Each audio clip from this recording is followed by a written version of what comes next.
السلام عليكم ورحمة الله. إن الحمد لله نحمده ونستعينه من يهده الله فلا مضل له ومن يضلل فلا هادي له وأشهد أن لا إله إلا الله وحده لا شريك له وأشهد أن محمدا عبده ورسوله. أما بعد فأعوذ بالله من الشيطان الرجيم. يا أيها الذين آمنوا اتقوا الله وكونوا مع الصادقين.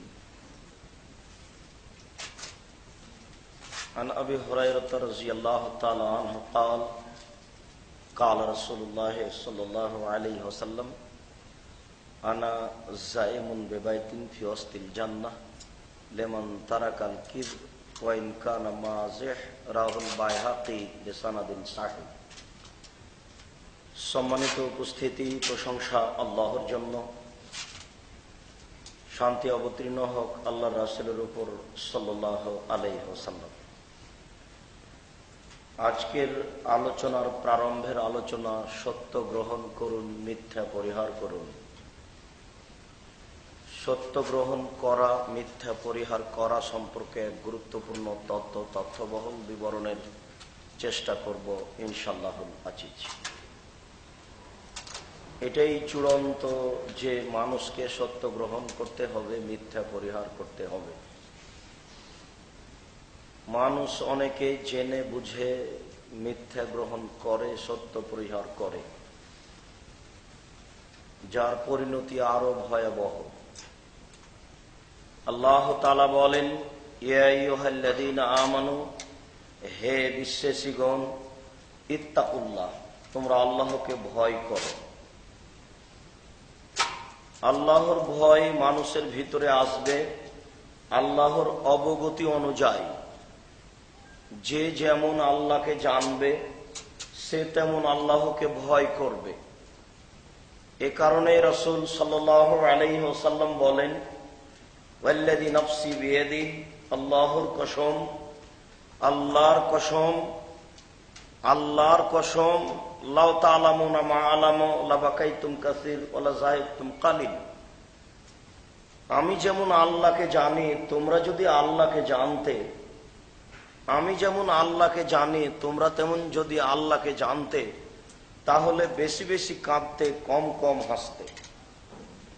আমাদের জীবনে তো তেমন কান্নার পরিবেশ আসে না, শুধু হাসি খেলতামাশা নিয়ে আমরা মত্ত। রাসূল সাল্লাল্লাহু আলাইহি ওয়াসাল্লাম বললেন যে আমি যেমন জানি তোমরা যদি তেমন জানতে, তাহলে বেশি বেশি কাঁদতে, কম কম হাসতে। বুখারী মুসলিম। তাহলে আমাদের জীবনে কান্নার কোনো পরিবেশই দেখি না। অবশ্যই বুঝে নিতে হবে যে আল্লাহর উপরে যে আমাদের একটা অবগতি থাকতে হবে, এতে অনেক ঘাটতি রয়েছে। নইলে আমরা রাসূলের এই বাক্যর বাস্তবায়ন দেখি না কেন? আল্লাহ তাআলা বলছেন তোমরা আল্লাহকে ভয় করো, ওয়াকুনু মা'আস সাদিকিন, তোমরা সত্যবাদীদের অন্তর্ভুক্ত হও। ইহকাল ও পরকালে মানুষকে কল্যাণের পথে নিয়ে যাওয়ার একটি বড় পথ হচ্ছে সত্য পথ অবলম্বন করা। এ কারণে আল্লাহ তাআলা আমাদের নবীকে বলছেন, উযকুর ফিল কিতাবি ইব্রাহিম ইন্নাহু কানা সিদ্দিকান নাবিয়্যা। মুহাম্মদ, আপনি কোরআন মাজিদে ইব্রাহিমকে পড়ুন, ইব্রাহিমকে জেনে বুঝে দেখুন, নিশ্চয় তিনি একজন সত্যবাদী নবী ছিলেন। তিনি ছিলেন সত্যে চরম ঊর্ধ্বে, তিনি ছিলেন সত্যের শেষ শিখরে, এবং তিনি একজন নবী। সত্যের ফলাফল, সত্যের পথ যদি আপনি দেখতে চান, তাহলে ইব্রাহিমকে জানুন, ইব্রাহিমকে পড়ুন। আল্লাহ তাআলা অন্যত্র বলেন, ইন্নাল্লাহা লা ইয়াহদি মান হুয়া মুসরিফুন কাযযাব, নিশ্চয় আল্লাহ তাআলা যারা সীমা লঙ্ঘন করে, মিথ্যা পথ অবলম্বন করে, তাদেরকে পথ দেখান না। মিথ্যাবাদী কোনোদিনই সঠিক পথ পায় না। মিথ্যুক কোনোদিনই আল্লাহর রহমত পায় না। এ কারণেই আবু হুরায়রা রাদিয়াল্লাহু তাআলা আনহু বলেন, রাসূল সাল্লাল্লাহু আলাইহি ওয়াসাল্লাম বলেছেন, সালাসাতুন, তিন শ্রেণীর মানুষ রয়েছে, লা ইউকাল্লিমুহুমুল্লাহু তাআলা ইয়াউমাল কিয়ামাহ, যাদেরকে আল্লাহ তাআলা বিচারের মাঠে, যাদের সাথে আল্লাহ তাআলা বিচারের মাঠে কথা বলবেন না, যাদেরকে পবিত্র করবেন না, যাদের প্রতি দয়ার দৃষ্টি দিবেন না, যাদের জন্য রয়েছে কষ্টদায়ক শাস্তি। তিনি বলেন, তিন শ্রেণীর মানুষ রয়েছে। এক, যাদের সাথে আল্লাহ কিয়ামতের মাঠে কথা বলবেন না। দুই, যাদের প্রতি দয়ার দৃষ্টি দিবেন না। তিন, যাদের তিনি পবিত্র করবেন না। চার, যাদের জন্য রয়েছে অপমানজনক শাস্তি। এই কথা বলার পরে রাসূল সাল্লাল্লাহু আলাইহি সাল্লাম বলেন, মালিকুন কাযযাব, যারা মিথ্যুক দায়িত্বশীল, যারা মিথ্যা কথার ভিত্তিতে দায়িত্ব পালন করে, মিথ্যুক চেয়ারম্যান, মিথ্যুক মেম্বার, মিথ্যুক এমপি, মিথ্যুক মন্ত্রী, মিথ্যুক প্রধানমন্ত্রী, মিথ্যুক ভাইস চ্যান্সেলর, মিথ্যুক প্রিন্সিপাল, মিথ্যুক হেড মাওলানা, মিথ্যুক হেডমাস্টার, মিথ্যুক গ্রাম্য দায়িত্বশীল, যারা মিথ্যা কথার ভিত্তিতে সমাজের নেতৃত্ব দেয়, বিচারের মাঠে আল্লাহ তাআলা তাদের সাথে কথা বলবেন না। তাদের জন্য রয়েছে অপমানজনক শাস্তি। তাদেরকে আল্লাহ পবিত্র করবেন না। মিথ্যা অবশ্য একটি বড় বড় ভয়াবহ ব্যাপার। মিথ্যা কথার কারণে আল্লাহ তাআলা তাদের সাথে কথা বলবেন না। অথচ আপনাকে আমি কি দিয়ে বুঝাই আল্লাহ বিচারের মাঠে কত বড় দয়াবান? আপনাকে আমি কি দিয়ে বুঝাই আল্লাহ তাআলা বিচারের মাঠে কত বড় দয়াবান? আবু হুরায়রা রাদিয়াল্লাহু তাআলা আনহু বলেন, রাসূল সাল্লাল্লাহু আলাইহি ওয়াসাল্লাম বলেছেন, ইন্না লিল্লাহি মিয়া রাহমা, আল্লাহর নিকটে ছিল 100টি দয়া। আল্লাহর নিকটে ছিল 100টি দয়া। আল্লাহর নিকটে ছিল 100টি দয়া। আনজালা মিনহা রাহমাতান ওয়াহিদা বাইনাল জিন্নি ওয়াল ইনসি ওয়াল হাম্মে, তার একটি দয়া আল্লাহ মানুষের মাঝে, জিনের মাঝে, হিংস্র প্রাণীর মাঝে, পৃথিবীর প্রত্যেকটা প্রাণীর মাঝে ভাগ করে দিয়েছেন। একটি দয়ার ভাগ পেয়ে মানুষ তার ছেলেকে আব্বু বলে ডাকে। একটি দয়ার ভাগ পেয়ে মানুষ তার মেয়েকে আম্মু বলে ডাকে, আদর করে, চুমা খায়। একটি দয়ার ভাগ পেয়ে গাভী তার বাচ্চাকে জিহ্বা দিয়ে চাটে। একটি দয়ার ভাগ পেয়ে বাঘ তার বাচ্চাকে আদর করে ডাকে। একটি দয়ার ভাগ পেয়ে মুরগি তার বাচ্চাকে আদর করে ডাকে। একটি দয়ার ভাগ পেয়ে সাপ তার বাচ্চাকে আদর করে ডাকে। আল্লাহ তাআলা 99টা দয়া নিজের কাছে রেখেছেন। ইয়ারহামু বিহা আলা ইবাদিহি ইয়াউমাল কিয়ামা, এই 99টা দয়া দিয়ে আল্লাহ বিচারের মাঠে মানুষকে ক্ষমা করবেন, বিচারের মাঠে মানুষের প্রতি দয়া করবেন। এর পরেও এক শ্রেণীর মানুষের সাথে আল্লাহ বিচারের মাঠে কথা বলবেন না। তিন শ্রেণীর মানুষের সাথে আল্লাহ বিচারের মাঠে কথা বলবেন না। তার এক শ্রেণীর মানুষ হচ্ছে মিথ্যুক দায়িত্বশীল। কি দিয়ে বুঝায় আপনাকে তারা কত বড় পাপী? 99টি দয়া আল্লাহ নিজের কাছে রেখেছেন। আমি হয়তোবা মুসলিম গ্রন্থের এই হাদিসটি আপনাকে পূর্ণ বুঝাতে পারলাম না।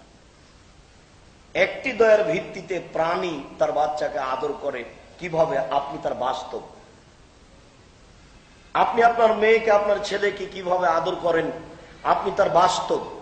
তো একটি দয়ার ফলাফল যদি এত বেশি হয়, তাহলে 99টি দয়ার ফলাফল কত বেশি হবে?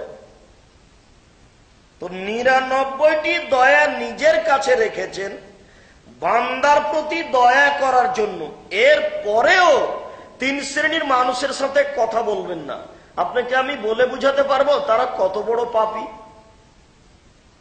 তার এক শ্রেণীর পাপী হচ্ছে মৃত্যু, যারা সমাজে মিথ্যা কথা বলে। রাসূল সাল্লাল্লাহু আলাইহি ওয়াসাল্লাম বলেন, শাইখুন জানিন, বেশি বয়সে জেনা করে যারা, তাদের সাথে আল্লাহ কথা বলবেন না। কম বয়সে জেনা কম পাপ, এ কথা নয়, তবে বেশি বয়সে জেনার বিষয়টি আরো ভয়াবহ। আবু হুরায়রা রাদিয়াল্লাহু তাআলা আনহু বলেন, রাসূল সাল্লাল্লাহু আলাইহি ওয়াসাল্লাম বলেছেন, আল বিকরু বিল বিকরি জিলদু মিয়া তাগরিবু সানা। অবিবাহিত ছেলে মেয়ে যদি জেনা করে তাহলে তাকে 100 লাঠি পিটিয়ে এলাকা থেকে 1 বছরের জন্য তাড়িয়ে দিতে হবে। তিনি বলেন, আস-সাইব ওয়ার রাজম। বিবাহিত নারী পুরুষ যদি জেনা করে তাহলে তাকে ইট ঢেল পাথর দিয়ে মেরে মেরে মেরে ফেলতে হবে। এদেশের লাখো দুলা ভাইকে পাথর দিয়ে মেরে ফেলতে হবে যারা শ্যালিকার সাথে জেনায় লিপ্ত হয়েছে। এদেশের লাখো ভাবিকে ইট ঢেল পাথর দিয়ে মেরে ফেলতে হবে যারা দেবরের সাথে জেনায় লিপ্ত হয়েছে। এদেশের লাখো পুরুষকে ইট ঢেল পাথর দিয়ে মেরে ফেলতে হবে যাদের নিজের স্ত্রী থাকা সত্ত্বেও অন্য নারীর কাছে আশ্রয় নিয়েছে।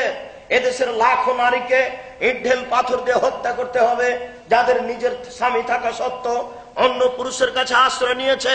তাদের পৃথিবীতে বেঁচে থাকার কোনো পথই নয়। সময় সাপেক্ষে সময় হলে বিস্তারিত আলোচনা হবে। আজকের আপনাদের হিসাব আমার জানা ছিল না, নইলে বিষয়টি আমরা আরো আগে নেওয়ার চেষ্টা করতাম। আমরা বিষয় ভিত্তিক আরো বিস্তারিত আপনাদের সামনে আলোচনা পেশ করার চেষ্টা করতাম। যাক, সময় সাপেক্ষে হবে। আমরা বলছিলাম, রাসূল সাল্লাল্লাহু আলাইহি ওয়াসাল্লাম বলেন, 3 শ্রেণীর মানুষের সাথে আল্লাহ কথা বলবেন না। তার এক শ্রেণীর মানুষ হচ্ছে শায়খুন জানিন, বেশি বয়সে জেনা করে যারা। বেশি বয়সে জেনা করলে আত্মীয় স্বজন অপমান হয়। বেশি বয়সে জেনা করলে ছেলে মেয়ে বউ বেটি আত্মীয় স্বজন অপমান হয়। এটা আরো বেশি ভয়াবহ ব্যাপার। জেনা সব সময় নিকৃষ্ট ন্যাক্কারজনক কাজ। সমাজ কলুষিত হয়, সমাজ দূষিত হয়, মানুষ বড় থেকে বড় অপমান হয়ে যায়। 3, ওয়াইনুল মুস্তাকবির, গরিব গৌরবী। গরিব গৌরবী যারা, তাদের সাথে আল্লাহ বিচারের মাঠে কথা বলবেন না। এটা একটা আশ্চর্য বাক্য। গরিব মানুষ গৌরবী হয়। গরিব মানুষ কিভাবে গৌরবী হয়? গরিব মানুষকে পুঁটির মাছ কিনতে হবে, রুই মাছ নয়। ও যদি বাজারে গিয়ে রুই মাছ কিনে তাহলে তাকে কর্জ করতে হবে, তার সংসার চলবে না। যখন সে কর্জ করবে তখন সে মিথ্যা কথা বলবে, তখন সে ধ্বংসের পথে যাবে। ওর বউকে কাপড় কিনে দিতে হবে 200 টাকা দিয়ে, মোটা কাপড়। তার বউকে বলতে শিখতে হবে, আমি গ্রামের মেয়ে, অতি খুশি একটু লবণ ভাতে, আমাকে দামি শাড়ি কিনে দেওয়ার প্রয়োজন নেই। ও যদি ওই পথে যায় তাহলে সে ক্ষতিগ্রস্ত হবে। এই জন্য রাসূল সাল্লাল্লাহু আলাইহি সাল্লাম বলছেন, গরিব গৌরবী যারা, তাদের সাথে আল্লাহ কিয়ামতের মাঠে কথা বলবেন না। আমরা বলছিলাম, সত্য গ্রহণ করতে হবে, মিথ্যা পরিহার করতে হবে।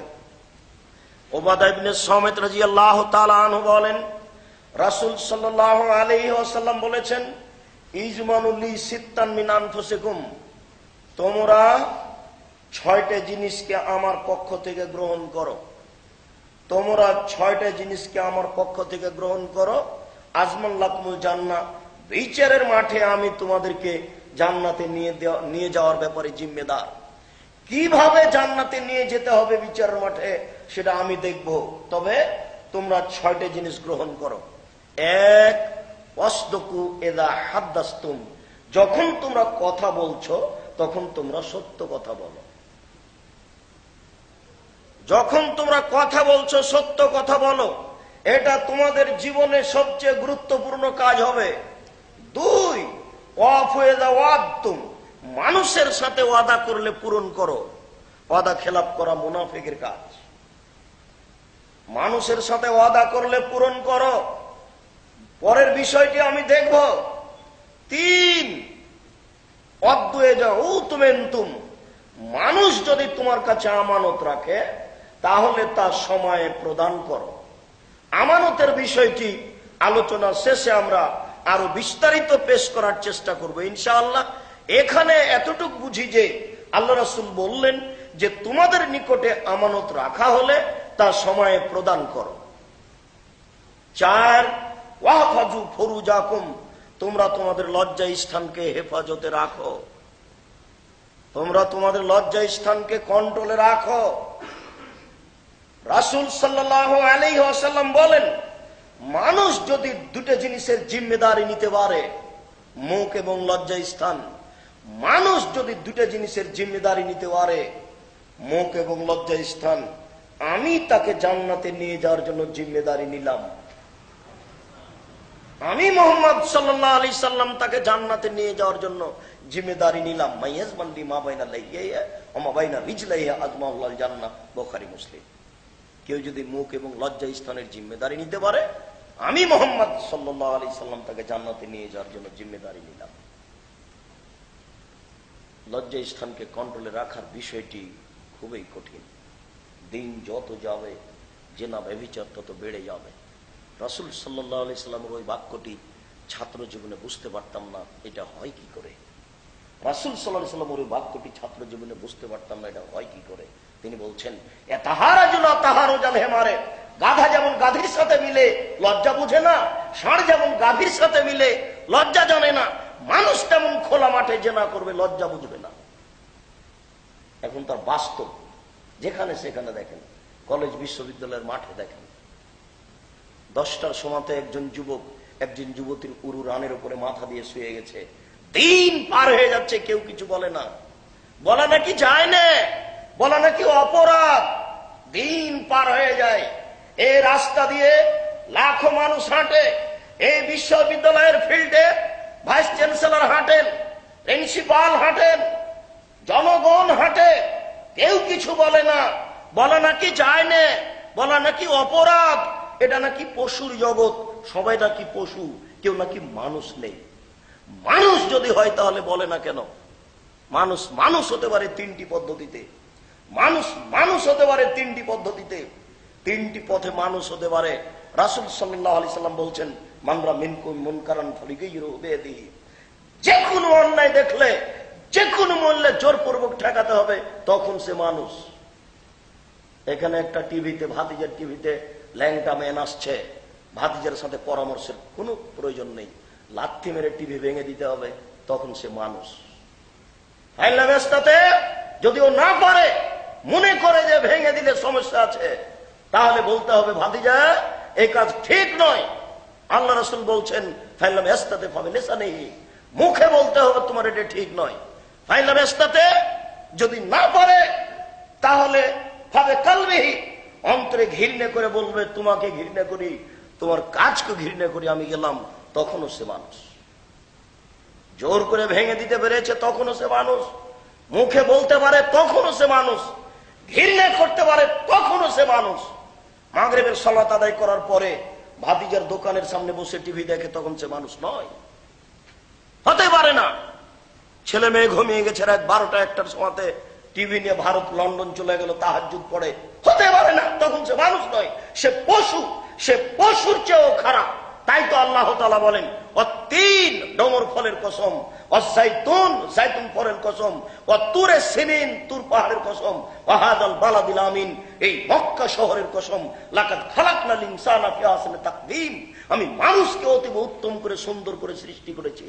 যখন আমাকে মানুষ মানেনি, সুমারাদাদনাহু আসফালা সাফিলিন, আমি তখন তাকে সর্বনিম্ন উল্টা ফিরিয়েছি, তখন সে মানুষ নয়, তখন সে পশু। সে পশুর চেয়েও খারাপ। মানুষ মানুষ হতে পারে 3টি পদ্ধতিতে। যে কোনো মূল্যে অন্যায় ঠেকাতে হবে, তখন সে মানুষ। মুখে অন্যায় ঠেকাতে হবে, তখন সে মানুষ। ঘৃণা করে ঠেকাতে হবে, তখন সে মানুষ। যদি এই 3টার কোনো কিছুই না করে, তখন সে মানুষ নয়। যার জন্য এরা পশু, পশুর চেয়েও খারাপ। আল্লাহ তাআলা বাক্যটা আরো নিচে নিয়ে চলে গেছেন।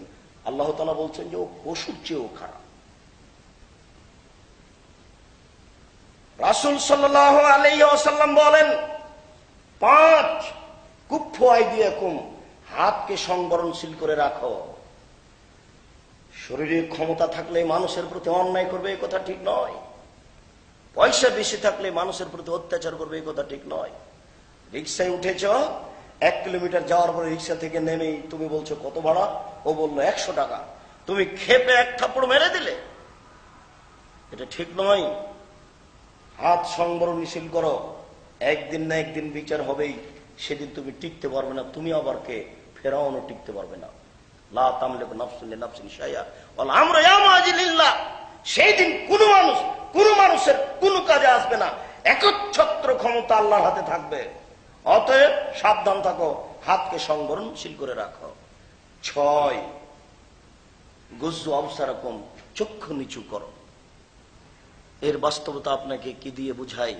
রাসূল সাল্লাল্লাহু আলাইহি ওয়াসাল্লাম বলছেন, সালাসাতু ওয়ুনিন, তিন শ্রেণীর চক্ষু রয়েছে, তিন শ্রেণীর মানুষ রয়েছে, লা তামাসসুহুমান নার, যাদেরকে জাহান্নাম স্পর্শ করবে না।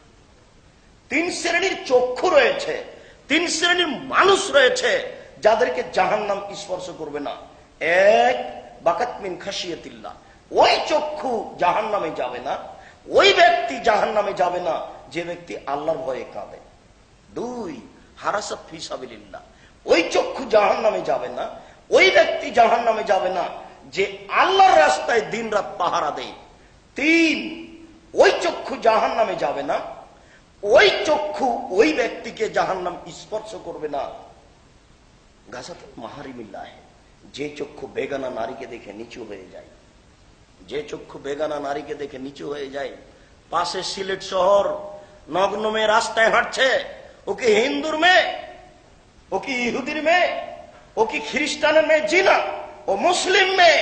এই লোক জাতির নামে কলঙ্ক। আল্লাহ রাসূল তাকে নিষেধ করেছেন, তুমি বিবাহ করো না। আল্লাহ রাসূল তাকে নিষেধ করছেন, তুমি বিবাহ করো না। বিবাহ মানে ক্ষমতা, বিবাহ মানে ক্ষমতা। আল্লাহ রাসূল বলছেন, ইয়া মাশারা শাবাব মান ইসতাতা মিনকুমুল বাত ফালিয়াতাজাওয়াজ, হে যুবক দল, তোমাদের যাদের ক্ষমতা আছে সে যেন বিবাহ করে।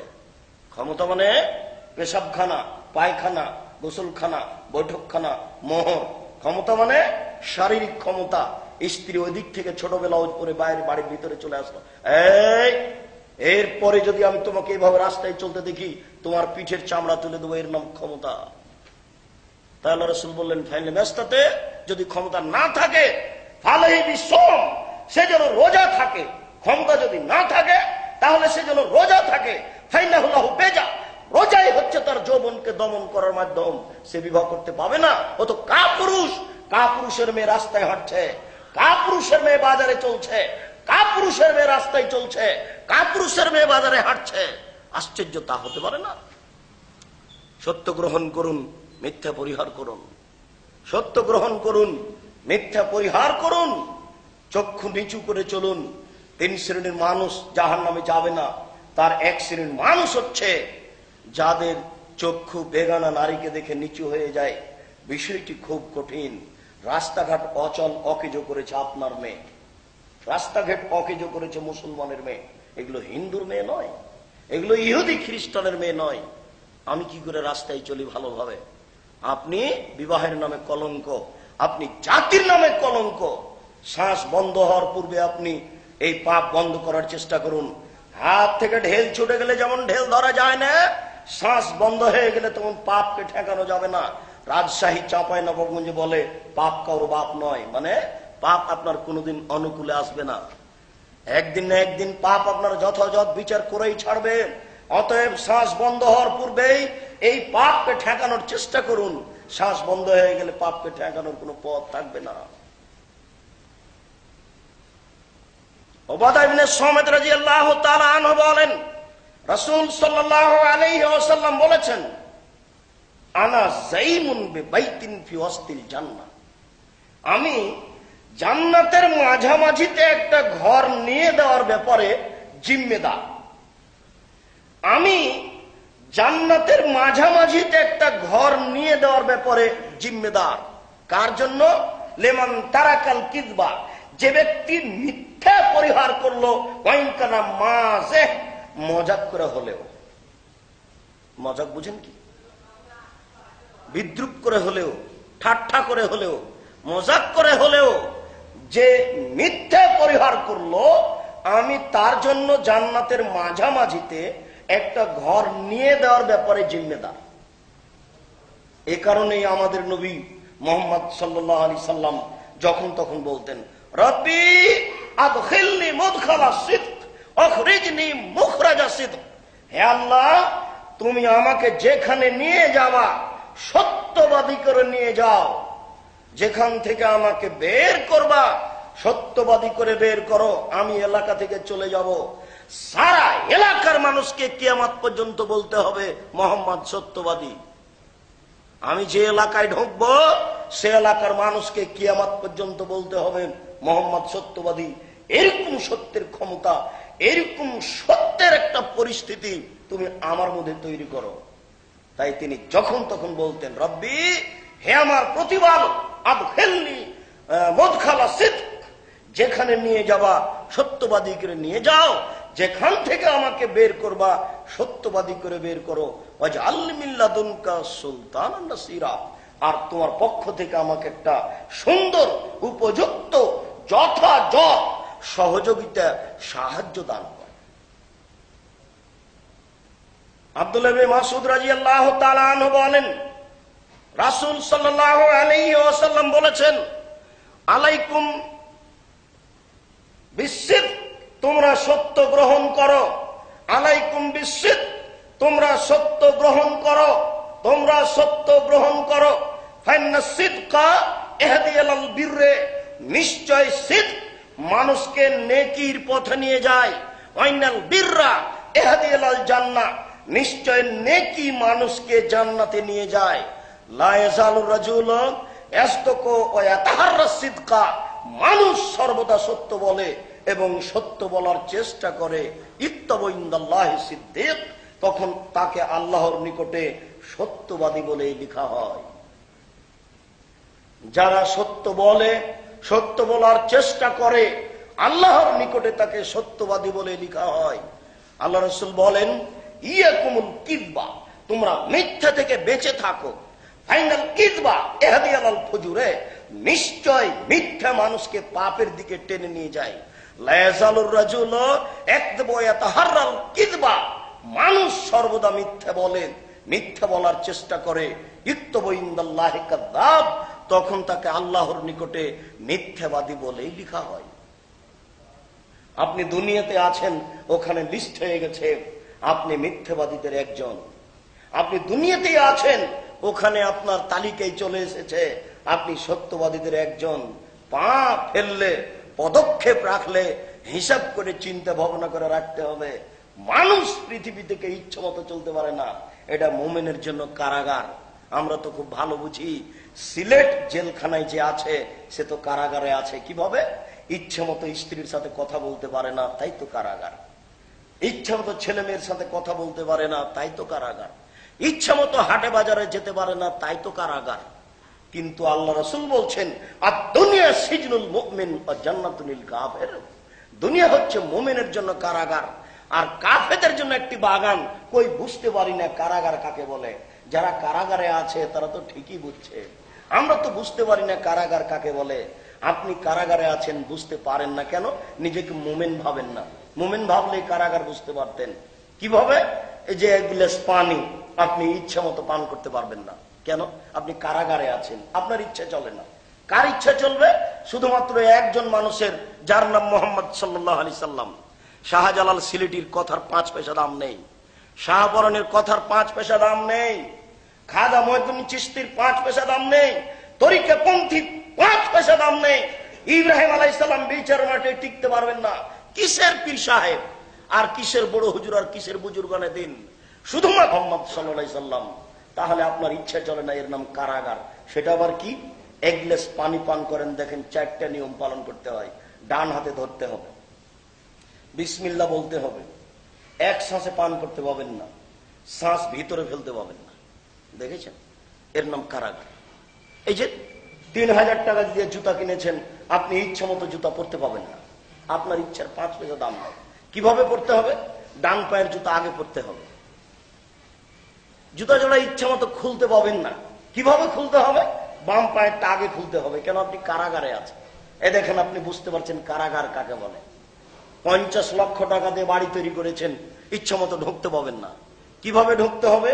কলিং বেলে আঙ্গুল রাখার সময় বলতে হবে আসসালামু আলাইকুম, তাছাড়া আপনি ঢুকতে পাবেন না। আসসালামু আলাইকুম সাথে সাথে বলবে, এই শয়তানেরা শোনো, এই বাড়িতে তোমাদের থাকার জায়গা নেই। সালাম যদি বলে খান, তখন ইবলিস বলবে, এই শয়তানেরা শোনো, লা মাবিতা লাকুমুল আশা, তোমাদের থাকার জায়গা নেই, তোমাদের খাওয়ার ব্যবস্থা নেই, তোমরা এখান থেকে কেটে পড়ো। বলতেই হবে ইবলিসকে। নবী বলেছেন বলবে ইবলিস, অতএব বলবে, বলবেই, নিশ্চিত বলবে, অবধারিত বলবে। নবী বলেছেন বলবে, অতএব বলবে। ইবলিসকে বলতেই হবে যে আসসালামু আলাইকুম, মানে তোমরা এই বাড়িতে থাকো না। তাহলে আপনি বাড়িতে ইচ্ছে মতো ঢুকতে পারেন না। বিছানাটা আপনার, আপনি সুন্দর করে রেডি করে দিয়েছে আপনার স্ত্রী, আপনি ইচ্ছা মতো শুইতে পারেন না। একজন মানুষের ইচ্ছায় শুইতে হবে, যার নাম মোহাম্মদ সাল্লাল্লাহু আলাইহি সাল্লাম। সেটা কিভাবে? ডান কাতে শুইতে হবে, আল্লাহুম্মা বিসমিকা কামত ওয়াহিয়া বলতে হবে। তাহলে তো আপনার ইচ্ছে চলে না। দেখেন আপনি কারাগারে আছেন কিনা, আপনার স্ত্রী আপনার বাচ্চাকে ইচ্ছে মতো দুধ খাওয়াতে পারে না। ইচ্ছে হলে বাচ্চাকে দুধ খাওয়াবে, চলবে না। কিভাবে দুধ খাওয়াতে হবে? বাচ্চা যখন দুধের বোঠায় মুখ লাগাবে তখন আপনার স্ত্রীকে বলতে হবে বিসমিল্লাহ। আপনার স্ত্রী যদি বিসমিল্লাহ না বলে তাহলে এই দুধ শয়তান খাবে, নিশ্চিত খাবে, অবধারিত খাবে। নবী বলেছেন খাবে, অতএব খাবেই। তাহলে আপনার স্ত্রী বাচ্চাকে ইচ্ছে মতো দুধ পান করাতে পারে না। আপনার স্ত্রী ইচ্ছে মতো আপনার বাড়ির জানালা দরজা বন্ধ করতে পারে না। কিভাবে বন্ধ করতে হবে? নবীর ইচ্ছাই। সেটা কি? আল্লাহ রাসূল বলছেন গাল্লিক লাবু ওয়াজকুরুল্লাহ, দরজা বন্ধ করো, বিসমিল্লাহ বলো। ভাতের পাতিল, তরকারির পাতিল, খাদ্যের পাতিল আপনার স্ত্রী ইচ্ছা মতো বন্ধ করতে পারে না। কিভাবে বন্ধ করতে হবে? নবীর ইচ্ছাই। আল্লাহ রাসূল বলছেন ওয়াকুকিরা বাকুম ওয়াজকুরুল্লাহ, খাদ্যের পাতিল, তরকারির পাতিল, যে কোনো খাদ্যদ্রব্যের পাতিল ঢাকার সময় বিসমিল্লাহ বলো। দেখেন আপনার স্ত্রী নিজের ইচ্ছায় বাড়ির একটা জানালা বন্ধ করতে পারে না। মানুষকেও পৃথিবীতে ইচ্ছা মতো চলতে পারে না। আপনার স্ত্রী আপনার ভাতের পাতিলের মাঝামাঝি থেকে ভাত বের করতে পারে না। ইচ্ছা মতো পাতিল থেকে ভাত বের করবে, এটা হবে না। কিভাবে করতে হবে? এক পাশে চামচ ডুবাতে হবে। আল্লাহ রাসূল বলছেন কুলুমিন জাওয়ানিবিহা ওয়ালা তাকুলু মিন উসতিহা, তোমরা পাশ থেকে খাও, মধ্য থেকে খেও না, কেননা মধ্যে বরকত নাজিল হয়। আপনার স্ত্রী যদি পাতিলের মাঝামাঝিতে চামচ ডুবাই তাহলে পাতিলের বরকত কমবেই, নিশ্চিত কমবে। আপনার স্ত্রী যদি গামলার মাঝামাঝিতে চামচ ডুবিয়ে ভাত উঠাই তাহলে গামলার বরকত কমবে। কেউ পৃথিবীতে ইচ্ছা মতো থাকতে পারে না। কেউ তো বুঝতে পারে না কারাগার কাকে বলে। এই জন্য বুঝতে পারে না যে রাসূলের দিন ধর্মকে 5 পয়সা দাম দেয় না। যদি দাম দিত তাহলে বুঝতে পারতো যে কারাগার কাকে বলেন। এই যে এখানে মসজিদে এসে ঢুকছি, ইচ্ছা মতো বুঝতে পাবো না। কারোর অধিকার চলে না, পীর সাহেবের অধিকার চলে না। বড় হুজুরের কথার 5 পয়সা দাম নেই। কিসের বড় হুজুর? উমর রাদিয়াল্লাহু তাআলা আনহু যদি কোনো কথা বলেন, সেই কথা যদি নবীর না হয় তাহলে তা বাতিল হবে। পীর সাহেব আবার কি? উমর রাদিয়াল্লাহু তাআলা আনহু যদি কোনো কথা বলেন, সেই কথা যদি নবীর না হয় তাহলে তা বাতিল হবে। উমর মানে এত বড় মানুষ, উমর মানে এত বেশি ঈমান। আল্লাহুস সামাদ। আল্লাহ রাসূল বলছেন উমর তুমি যে রাস্তা দিয়ে হাঁটো ওই রাস্তা দিয়ে শয়তান হাঁটে না। আপনার পীর সাহেবের রাস্তা দিয়ে শয়তান হাঁটে না, এটা কোনোদিন শুনেছেন? বড় হুজুরের রাস্তা দিয়ে শয়তান হাঁটে না, এটা কোনোদিন শুনেছেন? আল্লাহ রাসূল বলছেন বুখারী মুসলিমের হাদিস, উমর তুমি যে রাস্তা দিয়ে হাঁটো উমর, সে রাস্তা দিয়ে শয়তান হাঁটে না। এরপরে উমর যদি কোনো কথা বলেন আর সেই কথা যদি নবীর না হয় তাহলে সে কথা কি হবে? বাতিল হবে। উমরের কথার 5 পয়সা দাম নাই শরীয়তে। ইনি হচ্ছেন মুহাম্মদ সাল্লাল্লাহু আলাইহি সাল্লাম, যার নীতিকে নিঃশর্তভাবে মানুষকে মেনে নিতে হবে। বলছিলাম ইচ্ছে মতো পৃথিবীতে মানুষ থাকতে পারে না, রাসূল সাল্লাল্লাহু আলাইহি সাল্লামের ইচ্ছাতেই থাকতে হবে। আবু বকর সিদ্দিক রাদিয়াল্লাহু তাআলা আনহু বলেন, রাসূল সাল্লাল্লাহু আলাইহি ওয়াসাল্লাম বলেছেন আলাইকুম বিসিদক ফাইন্নাহু মাল বিররি ওয়া কিলাহুমা ফিল জান্নাহ, তোমরা সত্য গ্রহণ করো, সত্য থাকে নেকির সাথে। তোমরা সত্য গ্রহণ করো, সত্য থাকে নেকির সাথে। অহুমা ফিল জান্নাহ, সত্য সত্যবাদী উভয়ই জান্নাতে যাবে। সত্য সত্যবাদী উভয়ই জান্নাতে যাবে। ওয়া ইয়াকুমুল কিযবা, তোমরা মিথ্যা থেকে বেঁচে থাকো। ওয়া ইয়াকুমুল কিযবা, তোমরা মিথ্যা থেকে বেঁচে থাকো। ফাইনাল কিযবা কিলাহুমা ফিন্নার, ফাইনাল কিযব ওহু ফিন্নার, মিথ্যুক এবং মিথ্যাবাদী উভয়ই জাহান্নামে থাকবে। সাবধান, মিথ্যা থেকে বেঁচে থাকো। আবু হুরায়রা রাদিয়াল্লাহু তাআলা আনহু বলেন, রাসূল সাল্লাল্লাহু আলাইহি ওয়াসাল্লাম বলেছেন আরবাউন মান কুন্না ফিকা ফালা আলাইকা মা ফাতাকা মিনাদ দুনিয়া। শোনো, তোমার ভিতরে যদি 4টে জিনিস থাকে, সারা পৃথিবীর সব চলে গেলেও আসে যায় না। তুমি ধরে নিও তোমার সব কিছু আছে। তোমার ইহকাল আছে, তোমার পরকাল আছে। তুমি ইহকালেও ধনী, তুমি পরকালেও ধনী। যাক তোমার টাকা পয়সা তাতে আসে যায় না, যাক তোমার জমি জায়গা তাতে আসে যায় না, যাক তোমার অর্থ সম্পদ তাতে আসে যায় না, যদি তোমার 4টে জিনিস থাকে। এক, হিফজ আমানাতিন, আমানতের রক্ষা। এক, হিফজ আমানাতিন, আমানতের রক্ষা। আমানত কি জিনিস? রাসূল সাল্লাল্লাহু আলাইহি ওয়াসাল্লাম এক বৈঠকে বলেন, আত্তাকিয়ু আন্নাকিয়ু, পরহেজগার মানুষ, ভালো মানুষ হচ্ছে ওই ব্যক্তি যে ব্যক্তি পরহেজগার, পরিষ্কার। ভালো মানুষ হচ্ছে ওই ব্যক্তি যে ব্যক্তি পরহেজগার, পরিষ্কার। তো পরহেজগার হওয়ার জন্য চারটে জিনিস লাগে। পরহেজগার হওয়ার জন্য চারটে জিনিস লাগে। এক, লাইসমা ফিহে, যার ভিতরে পাপ নেই সেই পরহেজগার। আব্দুর রাজ্জাক সাহেব, পাপ নেই এমন কি কোনো মানুষ আছে? জি, পাপ নেই এমন কোনো মানুষ নেই, এ কথাই ঠিক। কিন্তু আল্লাহ রাসূল বললেন যে পরহেজগার সে ব্যক্তি যার পাপ নেই। এই কথার অর্থ হলোই যার পাপ হয়ে গেছে সে তাড়াতাড়ি ক্ষমা চায়, তাই হলো সে নিষ্পাপ। পাপ হয়ে গেছে তখনই সে ক্ষমা চাচ্ছে, এই ব্যক্তি হলো এমন ব্যক্তি যার পাপ নেই। দুই, ওয়ালা বাগিয়া, যার সীমা লঙ্ঘন নেই। একটা বড় সীমা লঙ্ঘন, আপনার বাড়িতে 10 তলা 5 তলা, পাশে 1 শতক জমি নিয়ে একটা লোক কুঁড়ে ঘর তুলে আছে। আপনি ক্ষমতা দেখিয়ে কোর্টে কেস করে ওই লোকটার ব্যাপারে বললেন যে আমার জমিতে বাড়ি করে আছে, গরিব মানুষ, আমি তাকে বাড়ি করতে দিয়েছিলাম। তারপরে আপনি তাকে তুলে দিলেন। এটা হলো বড় সীমা লঙ্ঘন। ছোট সীমা লঙ্ঘন কোনটা?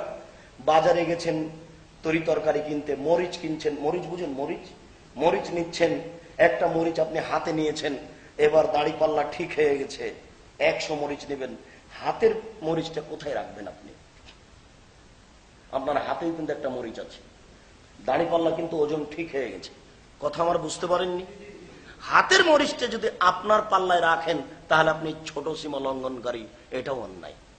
ও তো গরিব মানুষ, 5 কেজি মরিচ নিয়ে এসে 100 জনের কাছে বিক্রি করবে।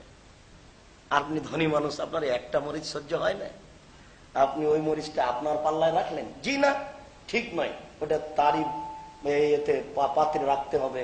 আপনি আপনার পাল্লাও তো রাখতে পাবেন না, আপনার ব্যাগও রাখতে পাবেন না। এটা হলো ছোট সীমা লঙ্ঘন। দেখুন, পরহেজগার হওয়ার জন্য আল্লাহ রাসূল দ্বিতীয় স্তরে বললেন লা বাগিয়ে, যার সীমা লঙ্ঘন নেই। 3, ওয়ালা গিল্লা, যারা আমানতের খেয়ানত নেই সেই পরহেজগার। যারা আমানতের খেয়ানত নেই সেই পরহেজগার। তো আমানতের খেয়ানত কি জিনিস? একটা ছেলেকে তার পিতা সিলেট শহরে রেখেছে পড়াশোনার জন্য, তাকে পড়াশোনা করতে হবে, এটা আমানত। ও যদি এখানে সেখানে ঘুরে তাহলে আমানতের খেয়ানত করলো। আপনি একজন শিক্ষক, কলেজে শিক্ষকতা করেন, ছাত্রদের আমানত আপনার কাছে রাখা হয়েছে, দেখে পড়াতে হবে। যদি আপনি না দেখে পড়ান তাহলে আমানতের খেয়ানত করলেন। আপনার 3টে ছেলে, 1টা মেয়ে, 4টে ছেলে মেয়ে, এই 4টে আল্লাহ আপনার কাছে আমানত রেখেছেন। কথায় কথায়, মিনিটে মিনিটে ছেলেদের প্রতি লক্ষ্য রাখতে হবে। আল্লাহ রাসূল বলছেন, আশঙ্কা বোধ করলে একটা লাঠি দরজায় ঝুলিয়ে রাখো। কিভাবে মিনিটে মিনিটে ছেলেদের প্রতি লক্ষ্য করবেন? 7 বছর বয়স হলে যখন মেয়ে হাঁটতে শিখেছে তখন তাকে পায়জামা পরাতে হবে, জাঙ্গিয়া নয়। একটা হাফ প্যান্ট পরাতে হবে না। আপনি পিতে, জিম্মেদারি আপনার। বাচ্চা যখন স্কুলে মাদ্রাসাতে যেতে শিখেছে তখন তার মাথায় স্কার্ফ দিয়ে পাঠাতে হবে। যখন তার বয়স 7 বছর হয়েছে তখন তাকে সালাত আদায় করার জন্য আদেশ করতে হবে। যখন 10 বছর হয়েছে সালাত আদায় করে না তখন তাকে পিটিয়ে সালাত আদায় করাতে হবে। আদর সব সময় চলে না। যেখানে আদর আছে সেখানে লাঠি আছে, যেখানে আদর আছে সেখানে লাঠি আছে। মানুষের জীবনে সবচেয়ে আদরের বস্তু হচ্ছে স্ত্রী। স্ত্রীকে আদর করতে হয়, তাকে মারতে হয় না, তাকে কটু কথা বলতে হয় না। আল্লাহ রাসূল বলছেন, তোমার স্ত্রীর উপরে তুমি 5টা হক পালন করো। 1, যে মানের খাচ্ছ সে মানের খাওয়াও। 2, যে মানের পড়ছো সে মানের পড়াও। 3, অলা তুকাব্বে, কটু কথা বলো না। 4, অলা তাজরে বলা লজে, মুখের উপরে মারো না। 5, অলা তাতরুকা ইল্লা ফিল বাইতে, তুমি তোমার বাড়ি ছাড়া তাকে অন্য কোথাও থাকতে দিও না। তুমি তোমার বাড়ি ছাড়া অন্য কোথাও তাকে থাকতে দিও না। চাচির বাড়ি, খালার বাড়ি, ফুফুর বাড়ি, দাদির বাড়ি যেতে দিবা না। মায়ের বাড়ি যেতে দিবা না। জরুরি কারণে যদি মায়ের বাড়ি যেতেই হয় তাহলে আপনাকে সাথে যেতে হবে। 3 দিনের বেশি শ্বশুর বাড়ি স্ত্রীকে রাখা যাবে না। 3 দিনের বেশি রাখলে টাকা দিয়ে দেওয়াই ভালো। 3 দিনের পরের খাদ্যকে আল্লাহ রাসূল সাদকা বলেছেন। আমরা জোরালো ভাবে পেশ না করলেও 3 দিনের পরে মেহমানি শেষ হয়ে যায়। জরুরি কারণ ছাড়া আপনার স্ত্রী বাইরে যেতে পারে না। আল্লাহ রাসূল বলছেন বাঁচার 3টি পথ, বাঁচার 3টি পথ, বাঁচার 3টি পথ। এক, আমলিক লেসানাক, মুখ বন্ধ করো, ভালো কথা ছাড়া মুখে উচ্চারণ করবে না, নইলে জাহান্নাম হবে। ভালো কথা ছাড়া মুখে উচ্চারণ করবে না, নইলে জাহান্নাম হবে। 2, অলেসা বাইতক, তুমি তোমার বাড়িকে প্রশস্ত করো, যেন তোমাকে ধরে, তোমার স্ত্রীকে ধরে, যেন তোমাকে ধরে, তোমার স্ত্রীকে ধরে। জরুরি প্রয়োজন ছাড়া তুমি তোমার স্ত্রী, তোমার আহাল পরিবার বাড়ি ত্যাগ করতে পারবে না। বাড়ি ত্যাগ করলে মানুষ এই মাল লুটে খাবে। সাবধান, জরুরি প্রয়োজন ছাড়া বাড়ি ত্যাগ করতে পারবে না। আবদালা খাতে তুমি তোমার পাপের জন্য কাঁদো, তাহলে তুমি বেঁচে যাবা। বাঁচার 3টি পথ। আজকে এই আলোচনা শেষে বাড়ি যাবেন আর বলবেন, আব্দুর রাজ্জাক সাহেব বললেন আল্লাহর নবী বলেছেন বাঁচার 3টি পথ। আব্দুর রাজ্জাক সাহেব বললেন আল্লাহর নবী বলেছেন বাঁচার 3টি পথ। 1, ভালো কথা ছাড়া মুখে ব্যবহার করা যাবে না কোনো কথা। 2, জরুরি প্রয়োজন ছাড়া বাড়ি ত্যাগ করা যাবে না। 3, পাপের জন্য কাঁদতে হবে। আল্লাহ রাসূল বলছেন তুমি তোমার স্ত্রীকে তোমার বাড়ি ছাড়া অন্য কোথাও থাকতে দিও না। জরুরি প্রয়োজন ছাড়া ও ভাবির কাছে যেতে পারে না। হাট বাজার তো যেতেই পারে না। হাট বাজার যাবে কেন? আপনি কি মরেছেন? আপনি কি কাপুরুষ? সকাল 10টার সময়তে যাই, 5টায় ঘুরে আসে, কত পুরুষ তাকে ধাক্কা মারে। মোহর দিলেন আপনি, আর লোকে ধাক্কা মারবে মানে? আপনাকে একটু খারাপ লাগে না? খারাপ লাগা উচিত। গাইরিয়াত থাকা উচিত। গাইরিয়াত, পুরুষ হত্যা। গাইরিয়াত কি জিনিস? আমার আর 2 ভাই খুব মারামারি আছে, 2 ভাইয়ের কথা বলি না, হঠাৎ একদিন দেখছি আমার ভাইকে আর একজন মারছে, তখন আমি বলছি হ্যাঁ আমার ভাইকে মারবে মানে? এটা হলো গাইরিয়াত। কথা বুঝতে পারেননি? 2 ভাই কিন্তু কথা বলে না, হঠাৎ একদিন তার ওই নিজের ভাইকে আর একজন মারছে, তখন আর চুপ নেই। এর নাম হচ্ছে গাইরিয়াত, এর নাম হচ্ছে পুরুষ হত্যা, এর নাম হচ্ছে রজুলিয়াত। তো আপনার স্ত্রী ছোটবেলা পরে রাস্তায় চলে, একটু খারাপ লাগে না? খারাপ লাগা উচিত। যার লাগে না সে পুরুষ নয়, সে কাপুরুষ। আপনার কাপুরুষতার ফাঁকেই নারী রাস্তাঘাটে চলে, চলবে কেন? চলবে কেন? বলছিলাম নারীদের মর্যাদা আল্লাহ রাসূল যেভাবে দিয়েছেন সেভাবে আপনি তাকে দেওয়ার চেষ্টা করুন। ও আপনার বাড়িতে আমানত। আমরা শুধু বুঝি যে গ্রাম্য সর্দার টাকা আত্মসাৎ করেছে, সেই আমানতের খেয়ানত করলো। জি না, প্রত্যেকটা স্তরে আমানতের খেয়ানত রয়েছে। প্রিন্সিপাল আমানতের খেয়ানত করেন, হেডমাস্টার আমানতের খেয়ানত করেন, চেয়ারম্যান মেম্বার আমানতের খেয়ানত করেন। এই যুবক, আজকে তোমাকে একটা কথা বলে যাচ্ছি, মাঝে মধ্যে বলে থাকি, তুমি যেন রাস্তাতে নামো না অমুকের চরিত্র ফুলের মতো পবিত্র বলে। তুমি কি জানো এমপির চরিত্র ভালো না মন্দ? তুমি কি জানো মন্ত্রীর চরিত্র ভালো না মন্দ? তুমি কি করে মিছিলে বলে দিলে যে অমুকের চরিত্র ফুলের মতো পবিত্র? তোমাকে মধ্যখানে 1 মিনিট একটু কথা শোনাই, শোনো। হাদিসের বিস্তারিত বিবরণ দেওয়ার সময় নেই। সম্মানিত দিনী ভাই, আপনি একটু খেয়াল করুন, এই যুবককে আমি কথাটা বলছি, আপনি একটু লক্ষ্য করুন। রাসূল সাল্লাল্লাহু আলাইহি সাল্লাম যেভাবে বলছেন, শোনো যুবক, বিচারের মাঠে তোমার মন্ত্রীর কাঁধে আল্লাহ এই গমের বস্তাটা তুলে দিবেন যে গম আত্মসাৎ করেছে। দেশের সরকার লুটে খায়, যারা নেতৃত্ব দিচ্ছে 200 টাকা কারেন্ট বিল 2000 টাকা হয়, হতে পারে না, অসম্ভব। দেশে নেতৃত্ব দিতে হলে বিলকিসকে দেখতে হবে, দেশে নেতৃত্ব দিতে হলে সুলাইমান আলাইহিস সালামকে দেখতে হবে, দেশে নেতৃত্ব দিতে হলে জুলকারনাইনকে দেখতে হবে। টাকা দিয়ে নেতৃত্ব দিতে হয়, টাকা নিয়ে নয়। চুষে খেয়ে জাতির নেতৃত্ব দেওয়া যায় না। জাতির ধ্বংস কামনা করে জাতির নেতৃত্ব দেওয়া যায় না, অসম্ভব। যুবক, তোমাকে কঠিন ভাবে একটা কথা বলে রাখছি, তুমি মনে রাখো। তোমার যদি হিতাহিত জ্ঞান থাকে, তোমার যদি লজ্জা বোধ থাকে, তোমার যদি বোধোদয় থাকে, তুমি জিন্দেগিতে কোনোদিন মাঠে নামবে না। তুমি বলবে না অমুকের চরিত্র ফুলের মতো পবিত্র। শোনো, তোমার এমপির কাঁধের উপরে কালকে আল্লাহ টিন চাপিয়ে দিবেন, গমের বস্তা চাপিয়ে দিয়ে বলবেন, ও এমপি সাহেব, বিচারের মাঠে টিনের বস্তা, গমের বস্তা, টিন কয়টা মাথায় করে একদিন হাঁটেন। একদিন যদি আল্লাহ হাঁটতে বলেন, সময় হলো 50,000 বছর। আর যদি তোমার চেয়ারম্যানকে আল্লাহ 3 দিন হাঁটতে বলেন, তাহলে সময় হলো 1.5 লক্ষ বছর। তুমি জানো দায়িত্ব কাকে বলে? তুমি কি করে মাঠে নামলে? এই জন্য আমি তোমার বিদ্যাকে স্বীকার করি না, দুঃখিত। তুমি আবার পড়াশোনা করো, না হয় অনে ভর্তি হও, দিয়ে আবার নতুন ভাবে পড়াশোনা করো, জাতির কল্যাণের জন্য, নিজের কল্যাণের জন্য পড়াশোনা করো। এই ভুল পথে কেন? বলছিলাম সম্মানিত দিনী ভাই, যার চারটা জিনিস আছে তার সবকিছু আছে। এক, হিফজ আমানতের রক্ষা। দুই, সিদক হাদিসিন, সত্য কথা। সত্য কথা আছে যার, সবকিছু আছে তার। সত্য কথা নেই যার, ধ্বংস সবকিছু তার। তিন, হুসন খালিকাতিন, ভালো চরিত্র যার, সবকিছু আছে তার। আল্লাহ রাসূল বলছেন, সঙ্গী সাথী বলতে পারো মানুষকে বেশি বেশি জান্নাতে প্রবেশ করায় কি? সঙ্গী সাথী বলতে পারো মানুষকে বেশি বেশি জান্নাতে প্রবেশ করায় কি? সঙ্গী সাথী বলতে পারো মানুষকে বেশি বেশি জান্নাতে প্রবেশ করায় কি? এ কথা বলতে বলতেই আল্লাহ রাসূল বলছেন যে তাকওয়া আল্লাহ, আল্লাহ ভীতি, ও হুসনুল খুলক, আর ভালো চরিত্র। ভালো চরিত্র যার, জান্নাত তার। ভালো চরিত্র যার, জান্নাত তার। তাই আল্লাহ রাসূল বলছেন হুসন খালিকাতিন, ভালো চরিত্র যার আছে, ইহকাল তার আছে, পরকাল তার আছে। টাকা পয়সা থাক আর না থাক, দুনিয়া থাকার যাক, তাতে আসে যায় না। আল্লাহ রাসূল বলছেন ইন্নাল মুমিন ইয়াজদু বিহুসনি খুলুকিহি দারাজাতাস সাইমুল কায়েম, নিশ্চয়ই মানুষ ভালো চরিত্র দিয়ে তাহাজ্জুদের নেকি অর্জন করতে পারে। একটা মানুষ সারা রাত তাহাজ্জুদ পড়ে যে নেকি পেয়েছে, একটা মানুষ ভালো চরিত্র দিয়ে সেই নেকি পাবে বলে আল্লাহ রাসূল উল্লেখ করেছেন। তিনি বলেন একটা মানুষ দিনে সিয়াম পালন করে যত নেকি পাবে, একজন মুমিন ভালো চরিত্র দিয়ে তত নেকি পাবে।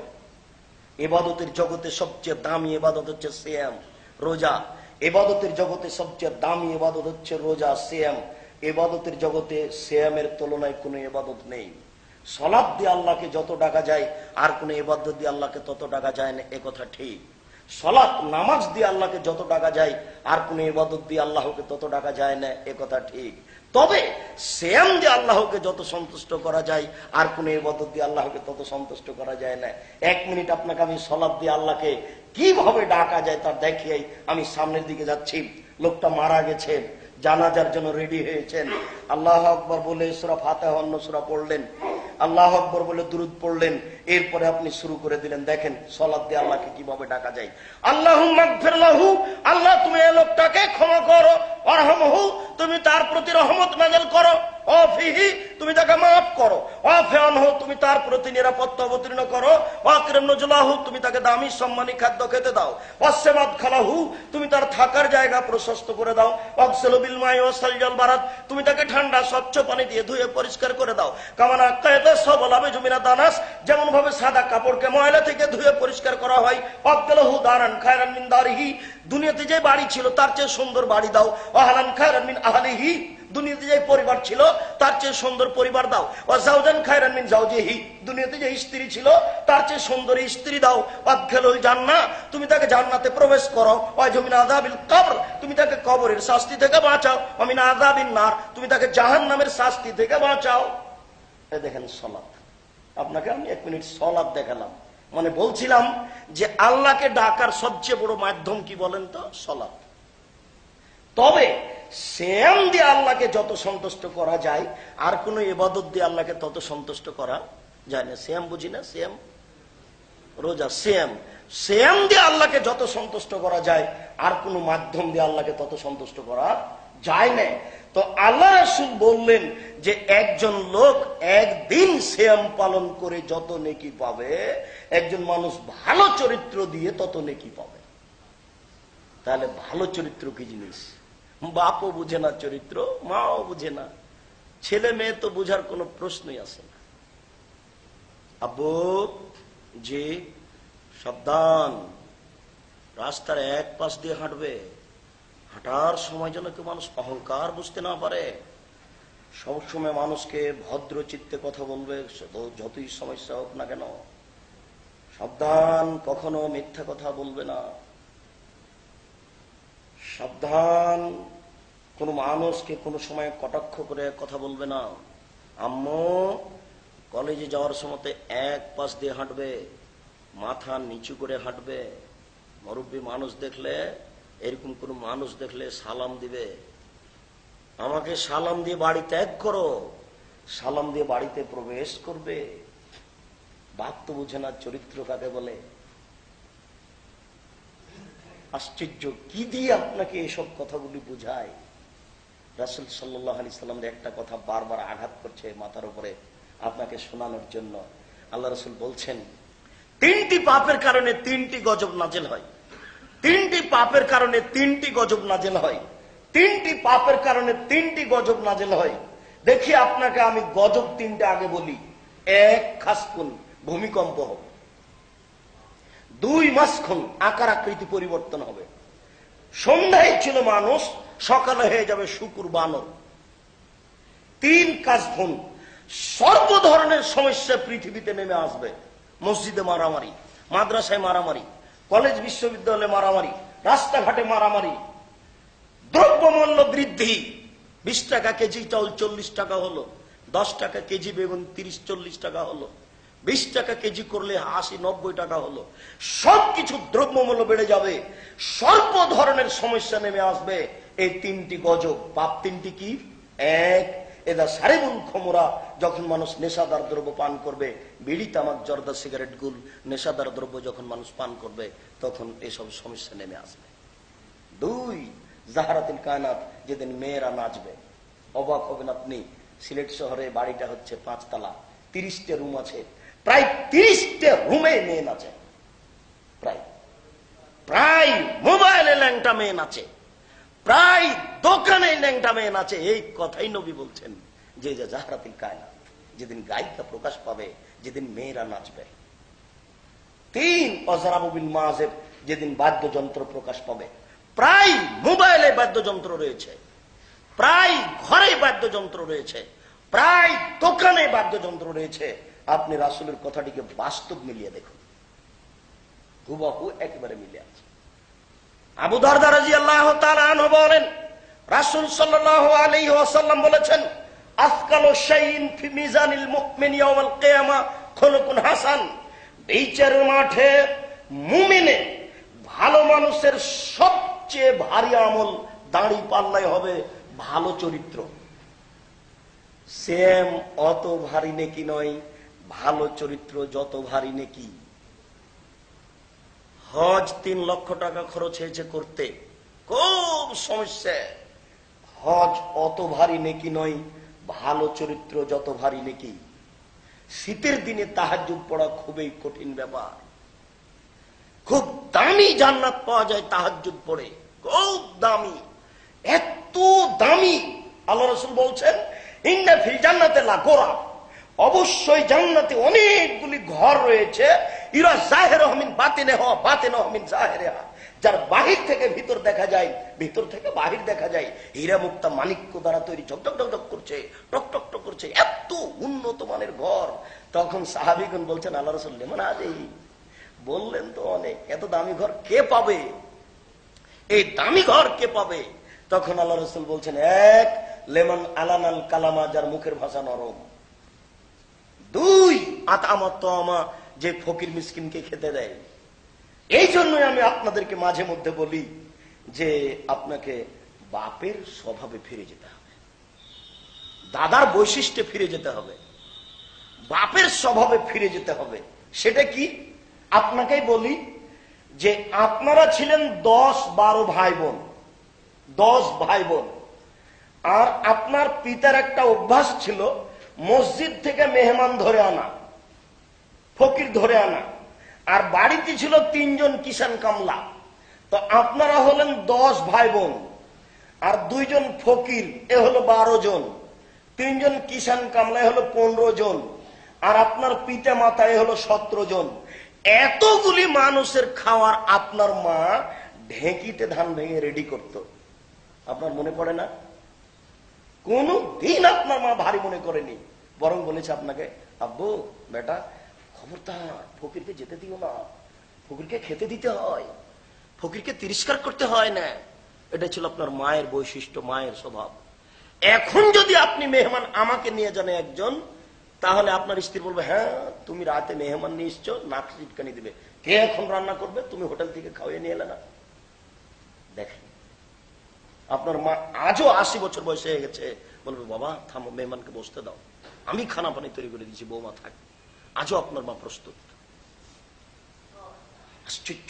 আল্লাহ রাসূল বলছেন, 2 ফকির মিসকিন মেহমানকে যেতে খেতে দেয়, সেই পাবে দামি জান্নাত। 3 আদামা সিয়ামা, যে নিয়মিত নফল সিয়াম পালন করে, সেই পাবে দামি জান্নাত।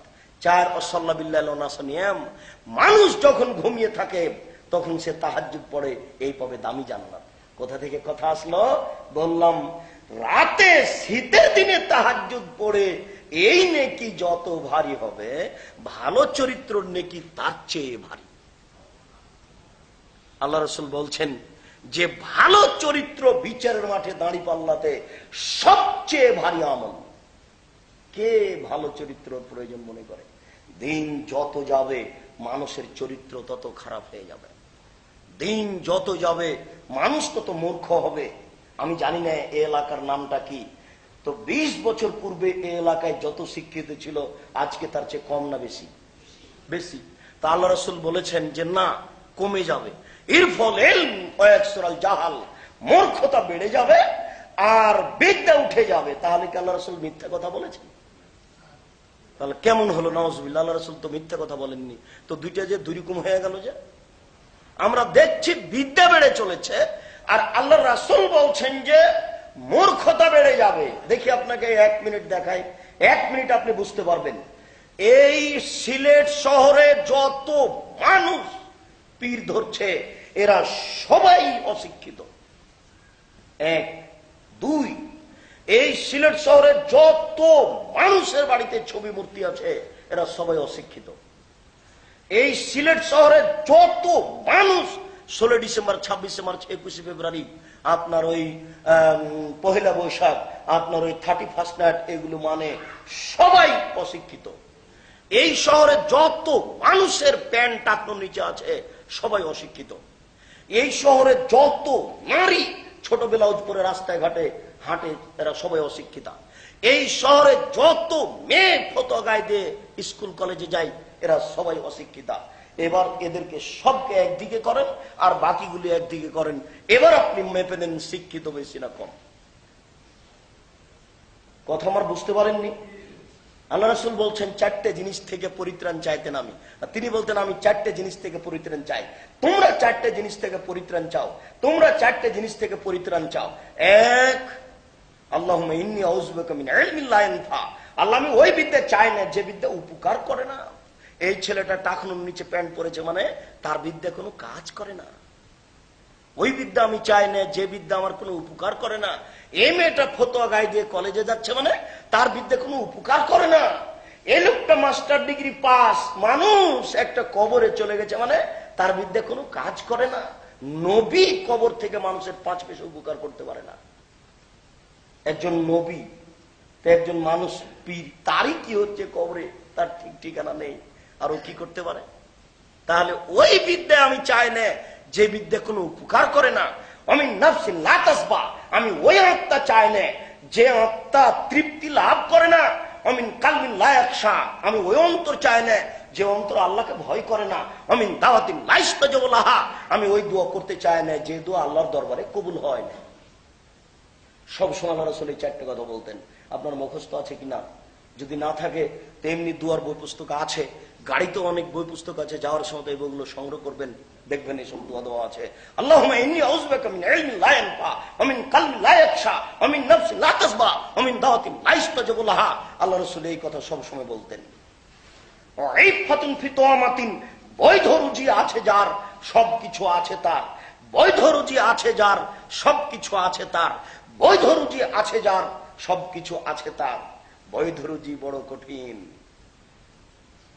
যাকারা রাসূলুল্লাহ সাল্লাল্লাহু আলাইহি ওয়াসাল্লাম রাজুলান ইতুরি সাফারা আসাসা আকবারা ওয়া মুদ্দা ইয়াদাই ওয়া ইয়াকুল রাব্বি রাব্বি, একটা লোক বিপদে আছে, সফরে আছে, বিপদে আছে, ঠিক মতো গোসল করেনি, মাথার চুলগুলো এলোমেলো হয়ে আছে, ঠিক মতো গোসল করেনি, মাথার চুলগুলি এলোমেলো হয়ে আছে, বড় বিপদে পড়েছে। এই সময়ে হাত তুলে আল্লাহর দরবারে প্রার্থনা করছে। বিপদে পড়ে হাত তুলে প্রার্থনা করতে হয়। বিপদে পড়ে হাত তুলে প্রার্থনা করে বলছে রব্বি আমি বড় বিপদগামী, তুমি আমাকে উদ্ধার করো। তখন আল্লাহ রাসূল বলছেন মাতামু হারামুন, দুঃখিত, তার খাদ্য আছে হারাম, মাসরাবু হারামুন, তার পানি আছে হারাম, মালবাসু হারামুন, তার পোশাক আছে হারাম, গুসিয়া বিল হারামে, তার জীবিকা নির্বাহ হারাম। আন্না ইস্তাজাবু লাহু, তার দোয়া কি করে কবুল হতে পারে? তার দোয়া কবুল হবে না যে চারটে জিনিস আছে যার, সবকিছু আছে তার। এক, হিফজ আমানাতিন, আমানতের রক্ষা। দুই, সিদক হাদিসিন, সত্য কথা। তিন, হুসন খালিকাতিন, ভালো চরিত্র। চার, ইফাতুন ফি তুমাতিন, বৈধ রুজি। বৈধ রুজি আছে যার, সবকিছু আছে তার। বৈধ রুজি আছে যার, সবকিছু আছে তার। সম্মানিত দিনী ভাই, আপনাকে বলছিলাম সত্য গ্রহণ করুন। আবু হুরায়রা রাদিয়াল্লাহু তাআলা আনহু বলেন, রাসূল সাল্লাল্লাহু আলাইহি ওয়াসাল্লাম বলেছেন, ইন্নাল কিযবা ইনকিসুর রিজকা, নিশ্চয় মিথ্যা মানুষের রুজিকে কমিয়ে দেয়। মিথ্যা পরিহার করতেই হবে। নিশ্চয় মিথ্যা মানুষের রুজিকে কমিয়ে দেয়।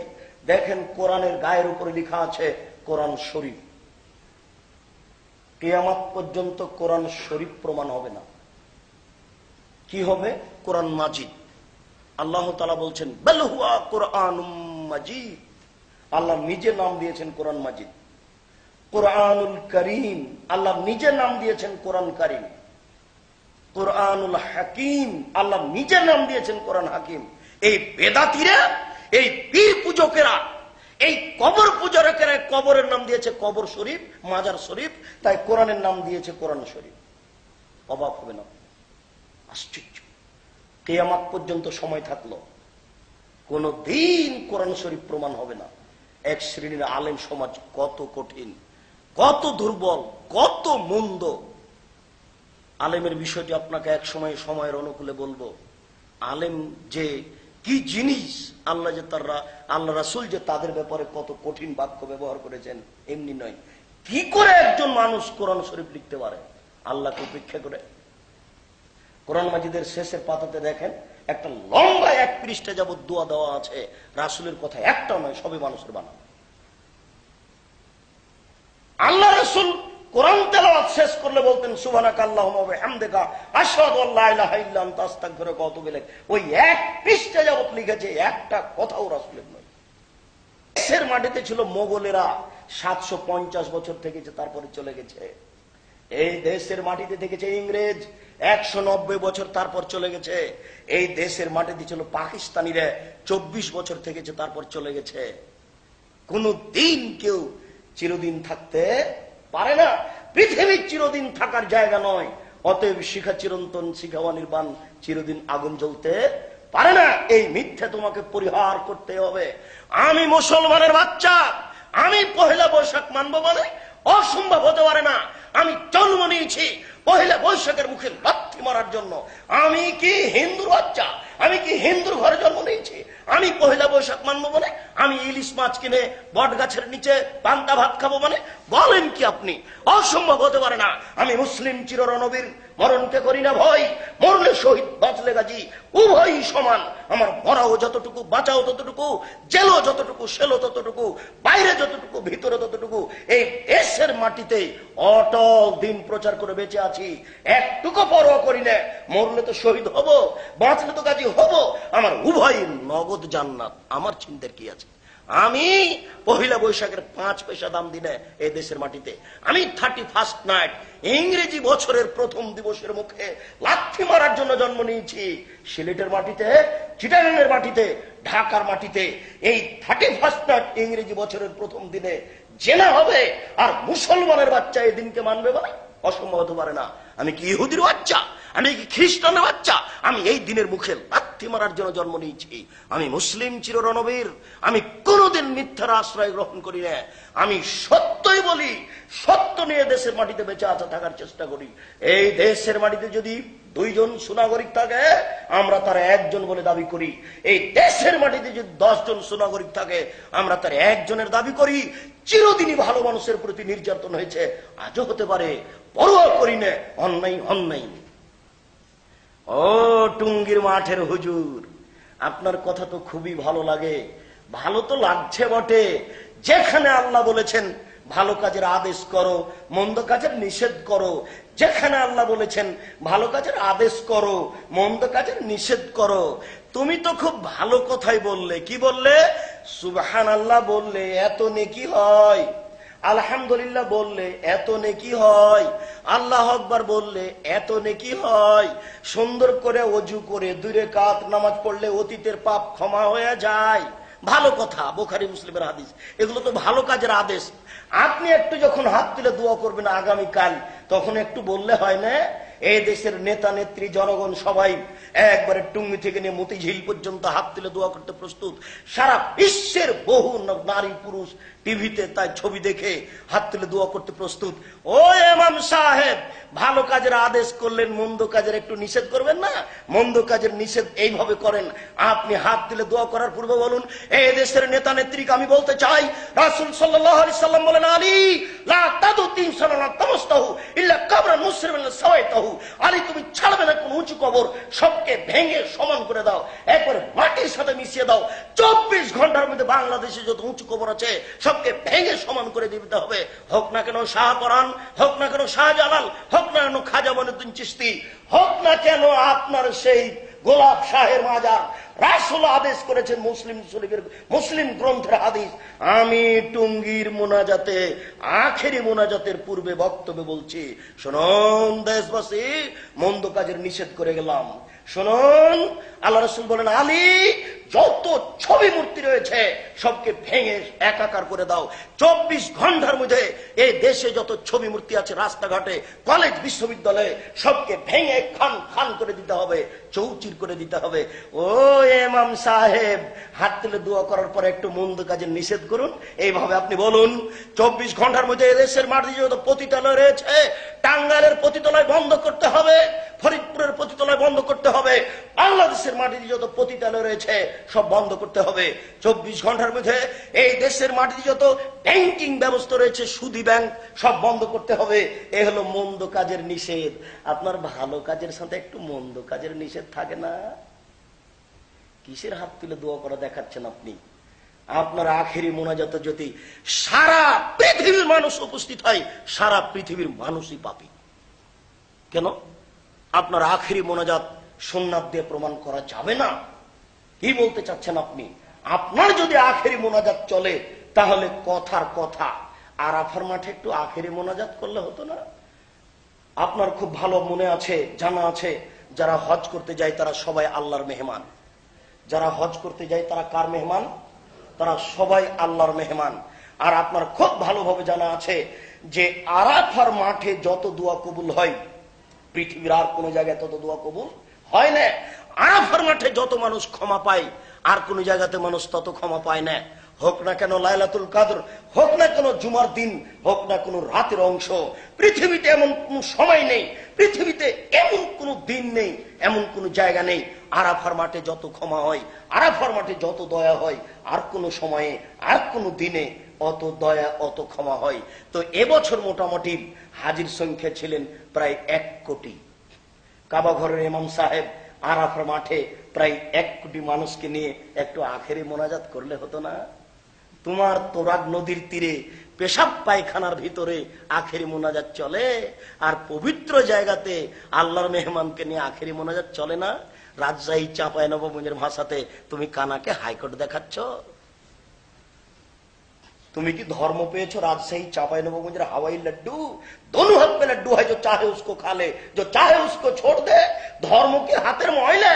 এদেশের নেতা নেত্রী যেমন ধর্মকে হাতের ময়লা মনে করে, এদেশের নেতা নেত্রী কবরের পাশে দাঁড়িয়ে কবরের উপর ফুল চাপিয়ে দিয়ে হাত তুলে দোয়া করছে, নারী পুরুষ একাকার হয়ে পাশাপাশি হাত তুলে দোয়া করছে। আরে নারী পুরুষ তো আছে, আছে হিন্দুও আছে, হাত তুলে দোয়া করছে। তাহলে ধর্মের এরা 5 পয়সা দাম দেয় না। ধর্ম কিছুই নাই এদের কাছে। ধর্ম একটা হাতের ময়লা, নিজের ইচ্ছা মতো ব্যবহার করতে হবে। এদেশের মানুষ যেমন ভেবেছে, জি না, কখনো নয়। ধর্ম একজন মানুষের কথাতে চলে। বলেন তো তার নাম কি? তার নাম মোহাম্মদ সাল্লাল্লাহু আলাইহি সাল্লাম। পৃথিবীর কোন মানুষের কথা দিয়ে ধর্ম চলে না। অতএব বলছিলাম, রাসূল সাল্লাল্লাহু আলাইহি সাল্লাম বলেন, মিথ্যা মানুষের রুজিকে কমিয়ে দেয়। বিররুল ওয়ালিদাইন ইয়াজিদু ফিল উমর। বাপ মাকে ভালোবাসলে বয়স বেশি হয়ে যায়। বাপ মাকে ভালোবাসলে বয়স বেশি হয়ে যায়, বাপ মাকে ভালোবাসলে বয়স বেশি হয়ে যায়। ওয়াদুল কাজা, দোয়া করলে তাকদির পরিবর্তন হয়ে যায়। আল্লাহ যেটা লিখে দিয়েছেন, খুব খুব বেশি বেশি দোয়া করেন, আল্লাহ ওটাকে কেটে দিয়ে আরেকটা লিখে দিবেন। আল্লাহ বলছেন, আল্লাহ রাসূল বলেছেন, খুব বেশি প্রার্থনা করেন। আপনি বেশি প্রার্থনা করলে, বেশি জিকির আজকার করলে, বেশি আল্লাহর দরবারে কান্নাকাটি করলে, বেশি প্রার্থনা করলে আপনার তাকদিরে যেটা লেখা হয়েছিল সেটা আল্লাহ কেটে দিয়ে আরেকটা লিখে দিবেন। বলছিলাম, সম্মানিত দিনী ভাই, আপনি মিথ্যা পরিহার করুন। মিথ্যা মানুষের রুজিকে কমিয়ে দেয়। বাপ মাকে ভালোবাসুন, বয়স বেশি হয়ে যাবে। দোয়া করুন, তাকদির যেটা চূড়ান্ত হয়েছে সেটা আল্লাহ পরিবর্তন করে দিবে। এই বলে আজকের আমি এখনকার মতো সত্য গ্রহণ করুন, মিথ্যা পরিহার করুন, এই আলোচনাটা সংক্ষিপ্তভাবে শেষ করলাম। সুবহানাক আল্লাহুম্মা ওয়া বিহামদিকা আশহাদু আল্লা ইলাহা ইল্লা আনতা আস্তাগফিরুকা ওয়া আতুবু ইলাইক। আসসালামু আলাইকুম।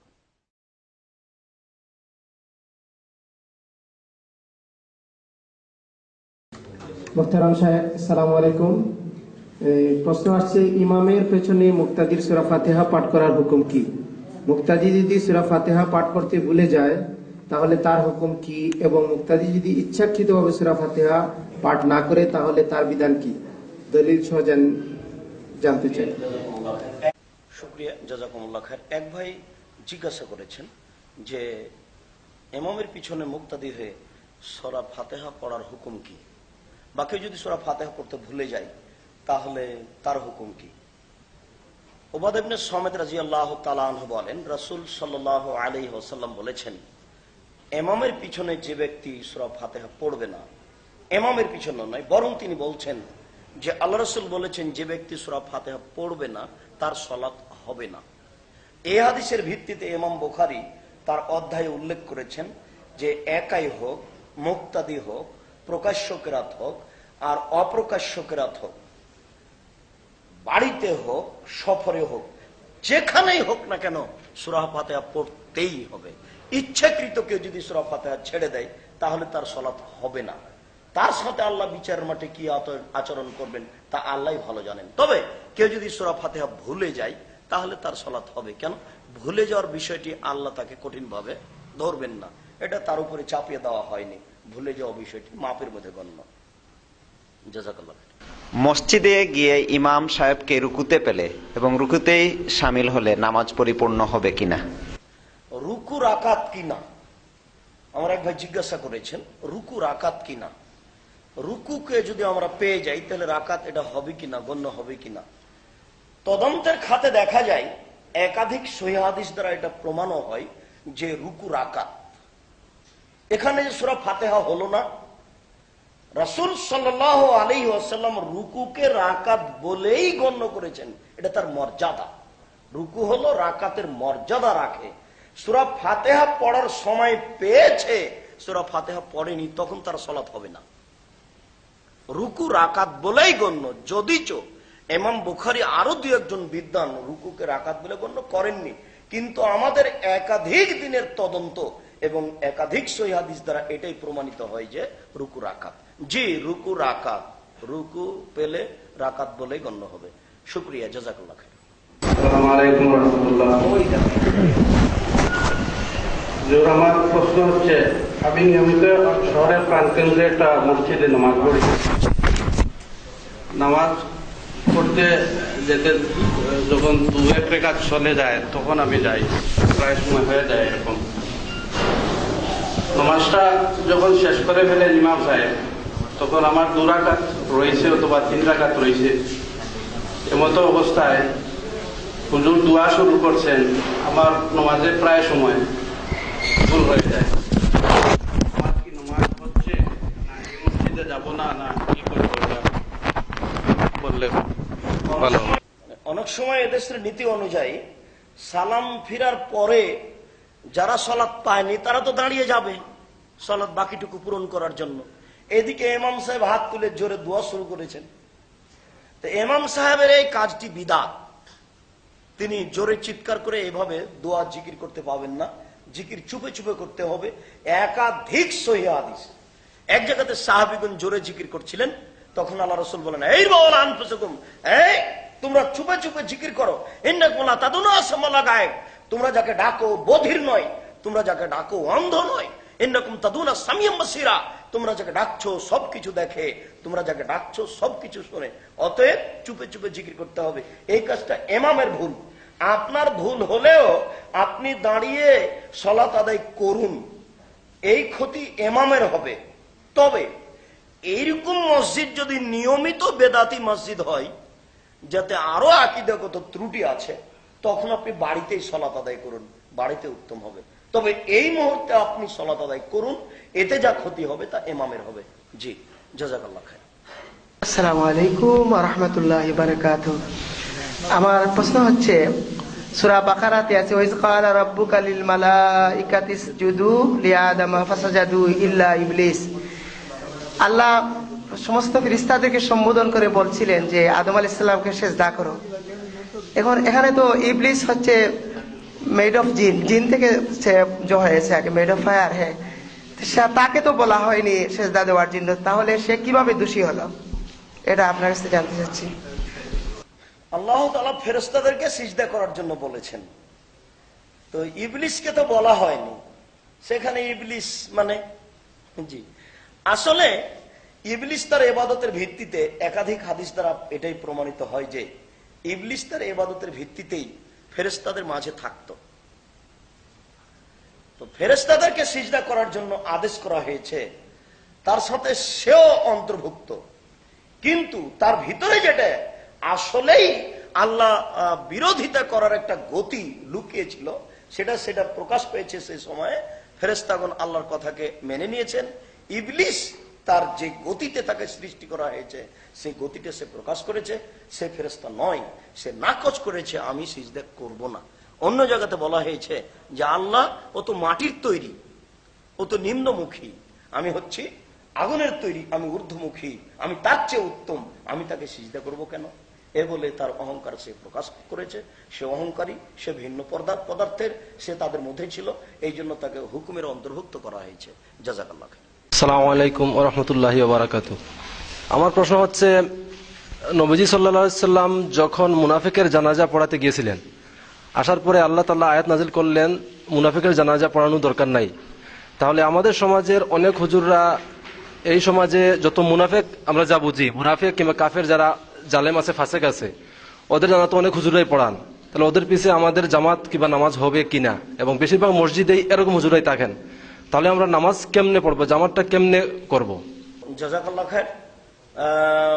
কোরআন মাজিদের আয়াত দ্বারা প্রমাণিত হয়, একাধিক সহিহ হাদিস দ্বারা প্রমাণিত হয় যে আব্দুল্লাহ বিন উবাই বিন সলুল একজন বড় মুনাফিক মানুষ। সে তার পুরো জীবনটাই রাসূলের বিরোধিতাতে কাটিয়েছে, বহু পরিবেশ নষ্ট করেছে। তার একটা ছেলে ছিল আব্দুল্লাহ, বাপের নাম আব্দুল্লাহ, ছেলের নাম আব্দুল্লাহ, আব্দুল্লাহ ইবনে উবাই ইবনে সলুল। ঘটনাটা এরূপ, বাপের নাম আব্দুল্লাহ, ছেলের নামও আব্দুল্লাহ। এবার যখন মুনাফিক আব্দুল্লাহ মারা গেল, তখন তার ছেলে আব্দুল্লাহ আবার মুসলমান, খাঁটি মুসলমান, একজন খাঁটি সাহাবী। তো রাসূলকে গিয়ে বললেন, আল্লাহ রাসূল আমার পিতার জানাজাটা করে দেন। আল্লাহ রাসূল যাওয়ার জন্য প্রস্তুতি নিলেন। কেন? এই মুনাফিকের একটা সহযোগিতা ছিল আল্লাহ রাসূলের উপরে, তার চাচাকেও কাপড় দিয়েছিল বদরের যুদ্ধে। তো ওই একটা তিনি ভাবছিলেন যে ওই কাজটার আমি একটা প্রতিদান দিয়ে দিব, আমি জানাজায় যাব। তখন আল্লাহ তাআলা বললেন, না, আপনি জানাজায় যেতে পাবেন না। আল্লাহ রাসূল বললেন, আমি তার জন্য ক্ষমা চাইব। তো আল্লাহ তাআলা বললেন যে তুমি 70 বার ক্ষমা চাইলেও তার ক্ষমা হবে না। তখন আল্লাহ রাসূল বললেন যে 70 বারের বেশি চেয়ে যদি হয় আমি সেটা করব। তখন আল্লাহ তাআলা তাকে নাকচ করে দিলেন যে তুমি তার জানাজায় যেতে পাবা না। তো বিষয়টি জিজ্ঞাসা ছিল যে এ একজন মুনাফিক, একজন খাঁটি মুনাফিক। তখনকার যুগে যে কয়েকজন মুনাফিক প্রসিদ্ধ ছিল, তার মধ্যে এ প্রসিদ্ধ, তার ব্যাপারে খাস করে এই হুকুম হয়ে গেছে। পরবর্তীতে যারা মুনাফিকের আচরণ দিয়ে থাকে, তারা ওই মুনাফিকের অন্তর্ভুক্ত নয়, তারা বড় পাপী। এই মুনাফিকের কারণে সে পাপী হবে, কিন্তু তার জানাজা হবে না এ কথা নয়, তার জানাজা হবে। এই মুনাফিক ওই মুনাফিক নয়, ও হলো খাস, আর এরা সব আম মুনাফিক। এখন একটা মানুষ তার মুনাফিকি চরিত্রের উপরে মরলেও তার জানাজা চলবে, এ ওই নয়, ও খাস, আর হলো সাধারণ আম। জাযাকাল্লাহ খাইর। আসসালামু আলাইকুম। এক ভাই জানতে চাইছেন যে একটা প্রোগ্রামে জনৈক ব্যক্তি রাসূল সাল্লাল্লাহু আলাইহি সাল্লাম সম্পর্কে কটূক্তি করে বা ইসলাম সম্পর্কে কটূক্তি করার কারণে জনগণ তাকে প্রতি জুতা নিক্ষেপ করে। তো ইসলামের দৃষ্টিতে ওই বিষয়টা কিরকম? অনেকে এটা নিয়ে বাহাবা করতেছে যে জুতা নিক্ষেপ করাটা খুব ভালো কাজ হয়েছে। তো এই বিষয়টা আমরা জানতে চাই। রাসূল সাল্লাল্লাহু আলাইহি ওয়াসাল্লামের জীবনের উপরে, চালচলনের উপরে যে কোনো দুর্বল মন্তব্যকারী হত্যার যোগ্য। তাকে বন্দী করে সরকারিভাবে তাকে একটা পর্যায়ে নিয়ে যেতে হবে। এ প্রমাণে একাধিক হাদিস। যদিচ রাসূলের যুগে দুই একজন ব্যক্তি রাসূলের সামনে রাসূলের দুর্বল মন্তব্য করার পরে রাসূল তাকে হত্যার আদেশ দেননি, কিন্তু কিছু কিছু জায়গাতে দেখা যাচ্ছে, যেমন একজন সাহাবী এসে বলছেন, আল্লাহ রাসূল, আমার বাড়ির একটা কাজের মেয়ে আপনার গালি দেয়, আপনাকে গালি দেয় খুব। একদিন আমি সহ্য করতে না পেরে একবারে তার পেটে ছুরি চালিয়ে দিচ্ছি। তো আল্লাহ রাসূলকে এসে এই কথা বলাতে আল্লাহ রাসূল বললেন না যে তুমি কেন এই কাজ করলে। তাহলে আল্লাহ রাসূলের উপরে মন্তব্য যারা কটূক্তি করে, খারাপ কিছু বলে, তারা এইটারই যোগ্য। কিন্তু রাসূলের সামনে দুই একটা এরকম তিনি করেননি। যেমন হাতেব ইবনে আবি বালতা একজন বড় সাহাবী, বদরের যুদ্ধে উপস্থিত হয়েছিলেন। রাসূলের কিছু দুর্বল পেশ লিখে কলমে তিনি মক্কা পাঠিয়েছিলেন। এবার তাকে ধরে নিয়ে আসা হলো। তো উমর বললেন যে আল্লাহ রাসূল অনুমতি দেন আমি হাতেবকে মেরে দিই। তখন আল্লাহ রাসূল বলেন, না, হাতেব আসলে অন্তর থেকে আমাদেরকে বিশ্বাস করে, সে একটা সুবিধা ভোগ করছিল এই কথাই, তাকে মারা হবে না। আল্লাহ রাসূল এবং উমর গেলেন ইবনু সাইয়্যিদের কাছে। ইবনু সাইয়্যিদ একজন মানুষ, ও দাজ্জাল কিনা, ইবনু সাইয়্যিদ কি কি বলে গুনগুন করে এটা শুনবেন। তো আল্লাহ রাসূল ওখানে গেলেন, তখন গুনগুন শব্দটা বন্ধ করে দিল। তখন আল্লাহ রাসূল বলেন, এই ইবনু সাইয়্যিদ, আমি কে? তখন ও বলল যে আপনি আল্লাহ রাসূল। তখন ইবনু সাইয়্যিদ বলছে, আপনি বলেন তো আমি কে? তখন বলছে, তুমি একটা কিছুই না, তুমি এক মানুষ। আল্লাহ রাসূল বলছেন যে বলো তো তোমার কাছে আমি এখন কি মনে মনে বলছি? তখন বলছে দুঃখ ধোয়া, না তুমি ভুল কথা বলেছ। এ আল্লাহ রাসূল বলে তাকে একটা ধমকালেন। তো উমর বলছেন যে আপনার মুখের ওপরে বলে যে আমি রাসূল, আপনি আমাকে বলেন আল্লাহ, আমিও আল্লাহ রাসূল, আপনি অনুমতি দেন আমাকে মেরে দিই। তখন আল্লাহ রাসূল বলছেন যে উমর, একে মারো না, এ যদি দাজ্জাল হয় তাহলে তো মারবে ঈসা আলাইহিস সালাম, আর দাজ্জাল যদি না হয় তাহলে মেরে কোনো লাভ নেই। রাসূল তার মুখের ওপরে কিছু মানুষকে এরকম রক্ষা করেছেন, কিন্তু কটূক্তির কারণে একজন মেরে ফেলেছেন, তাতে আল্লাহ রাসূল কিছু মন্তব্য করেননি। এরকম কিছু মানুষকে আল্লাহ রাসূল মারার আদেশও করেছেন। এই মর্মে এইরকম মানুষকে সরকারিভাবে আটক করে কঠিন শাস্তি দিতে হবে। কিন্তু এই খোলা মাঠে এভাবে জুতা চালালে এটা পরিবেশের একটু দুর্বলতা দেখায়। এই কাজটা বাহ্যিকভাবে ভালো হয়নি, তাকে ধরে একটা শাস্তির স্থানে নিয়ে যেতে হবে। খোলা মাঠে এটা করলে এটা শরীয়তের দৃষ্টিতে দুর্বল দেখাবে আর কি, এটা পছন্দ হয়নি। তবে এইসব মানুষ এই একটা কঠিন শাস্তির যোগ্য, তাকে সরকারিভাবে ধরে একটা হুকুমে নিয়ে যেতে হবে সরকারিভাবে। জাযাকাল্লাহ। আসসালামু আলাইকুম রহমতুল্লাহ। আমার প্রশ্ন ছিল যে হিজবুত তাহরীর নামে একটি সংগঠন, তারা খেলাফতের জন্য কাজ করে যাচ্ছে এবং তাদের দাবি হচ্ছে খেলাফত প্রতিষ্ঠার জন্য কাজ করা হচ্ছে ফরজ, এবং রাসূল সাল্লাল্লাহু আলাইহি ওয়াসাল্লামের ওফাতের পর 3 দিন 3 রাত নাকি তাকে দাফন করা হয়নি। এই জন্য যে সাহাবীরা মিলে সবাই এই আলোচনা করছিলেন কাকে খলিফা নির্বাচন করা যায়, এই হাদিসটা সত্য কিনা না, এটা আমার প্রশ্ন। আর আরেকটা কথা হচ্ছে যে ওই হাদিসের ভিত্তিতে ওনারা বলেন 3 দিন 3 রাতের ভিতরে যদি খলিফা নির্বাচন করা না হয় তাহলে খেলাফতের জন্য কাজ করা ফরজে আইন হয়ে যায়, আর না হলে ফরজে কেফায়া, নেতৃস্থানীয় লোকেরা খেলাফতের জন্য কাজ করবে 3 দিন 3 রাতের ভিতরে। এই কথাটাও সত্য কিনা না, এটাই আমার প্রশ্ন। রাসূল সাল্লাল্লাহু আলাইহি ওয়াসাল্লামের ইন্তেকালের পরে তিনি 3 দিন ছিলেন, কাফন দাফন হয়নি, খেলাফতের কারণে মানে খলিফা নির্ধারণ করা হয়নি, এ কথা ঠিক। একাধিক সহিহ হাদিস দ্বারা প্রমাণিত, বুখারীর হাদিস দ্বারা প্রমাণিত, খলিফা নির্বাচন করার পূর্ব পর্যন্ত কাফন দাফন হয়নি, এ কথা ঠিক। তবে খেলাফত চিরদিন থাকবে এ কথা ঠিক নয়। আল্লাহ রাসূল খেলাফতের সময় 30 বছর উল্লেখ করেছেন। যদিচ খালিফা তিনি কোরাইশ বংশ থেকে হবে এই কথা বলেছেন। 30 বছরের পরে খালিফার বিষয়টি যে চূড়ান্ত করতেই হবে, হতেই হবে এমনটা নয়, কেননা তখন ওই মানের আর মানুষ থাকবে না, তখন থাকবে শুধু দাওয়াত। দাওয়াতের এক পর্যায়ে যদি খলিফা নির্বাচনের পরিবেশ পরিস্থিতি আসে তাহলে তাকে খলিফা নির্বাচন করতে হবে, তাছাড়া কাজ থাকবে দাওয়াত। আর খলিফা মূলত নির্বাচন ভাবে হয়ে আসবে 30 বছর পর্যন্ত। একাধিক সহিহ হাদিস। জাযাকাল্লাহ খাইর। আসসালামু আলাইকুম। এক ভাই প্রশ্ন করছেন, জানাজার নামাজে সূরা ফাতিহা পড়তে হবে কি? না পড়লে কি নামাজ হবে না?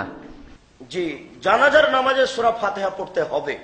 বুখারীর হাদিস, আব্দুল ইবনে আব্বাস রাদিয়াল্লাহু তাআলা আনহু সূরা ফাতিহা পড়লেন এবং বললেন যে সূরা ফাতিহা পড়তে হবে জানাজাতে। তোমাদেরকে দেখানোর জন্য আমি এটা জোরে পড়ে দেখালাম। জানাজায় সূরা ফাতিহা পড়তে হবে। সূরা ফাতিহা ছাড়া সালাত জানাজারও হবে না। এটা একটা কৌশল, ফিকহ ভিত্তিক কথা চলছে, একটা রাসূলের সুন্নাতকে উপেক্ষা করার কৌশল। আপনার প্রথমে সানা ছাড়াই আউযুবিল্লাহ বিসমিল্লাহ বলে সূরা ফাতিহা পড়তে হবে, বিসমিল্লাহ বলে একটা সূরা পড়তে হবে, তারপর আল্লাহু আকবার বলে দুরূদ পড়তে হবে, তারপর আল্লাহু আকবার বলে বিশেষ দোয়াটি পড়ে আল্লাহু আকবার বলে সালাম ফিরতে হবে। জাযাকাল্লাহ খাইর। আসসালামু আলাইকুম। আমার একটা প্রশ্ন ছিল, আমি প্রায় 2-3 জন মুফতির কাছে গেছি। আমার প্রশ্নটা হচ্ছে গিয়া, একজন মহিলাকে একটা পুরুষ জোরপূর্বকভাবে তালাক দেওয়া হয়েছে এবং এটা তার ছোট স্ত্রীর ভাইরাই তালাক দিছে, এবং আমি 2 জন মুফতির কাছে গেছিলাম, ওনারা বলছে এটা নাকি হয়ে গেছে। তো আমি আপনার কাছে জানতে চাইছি, এটা কি তালাক হয়ে গেছে?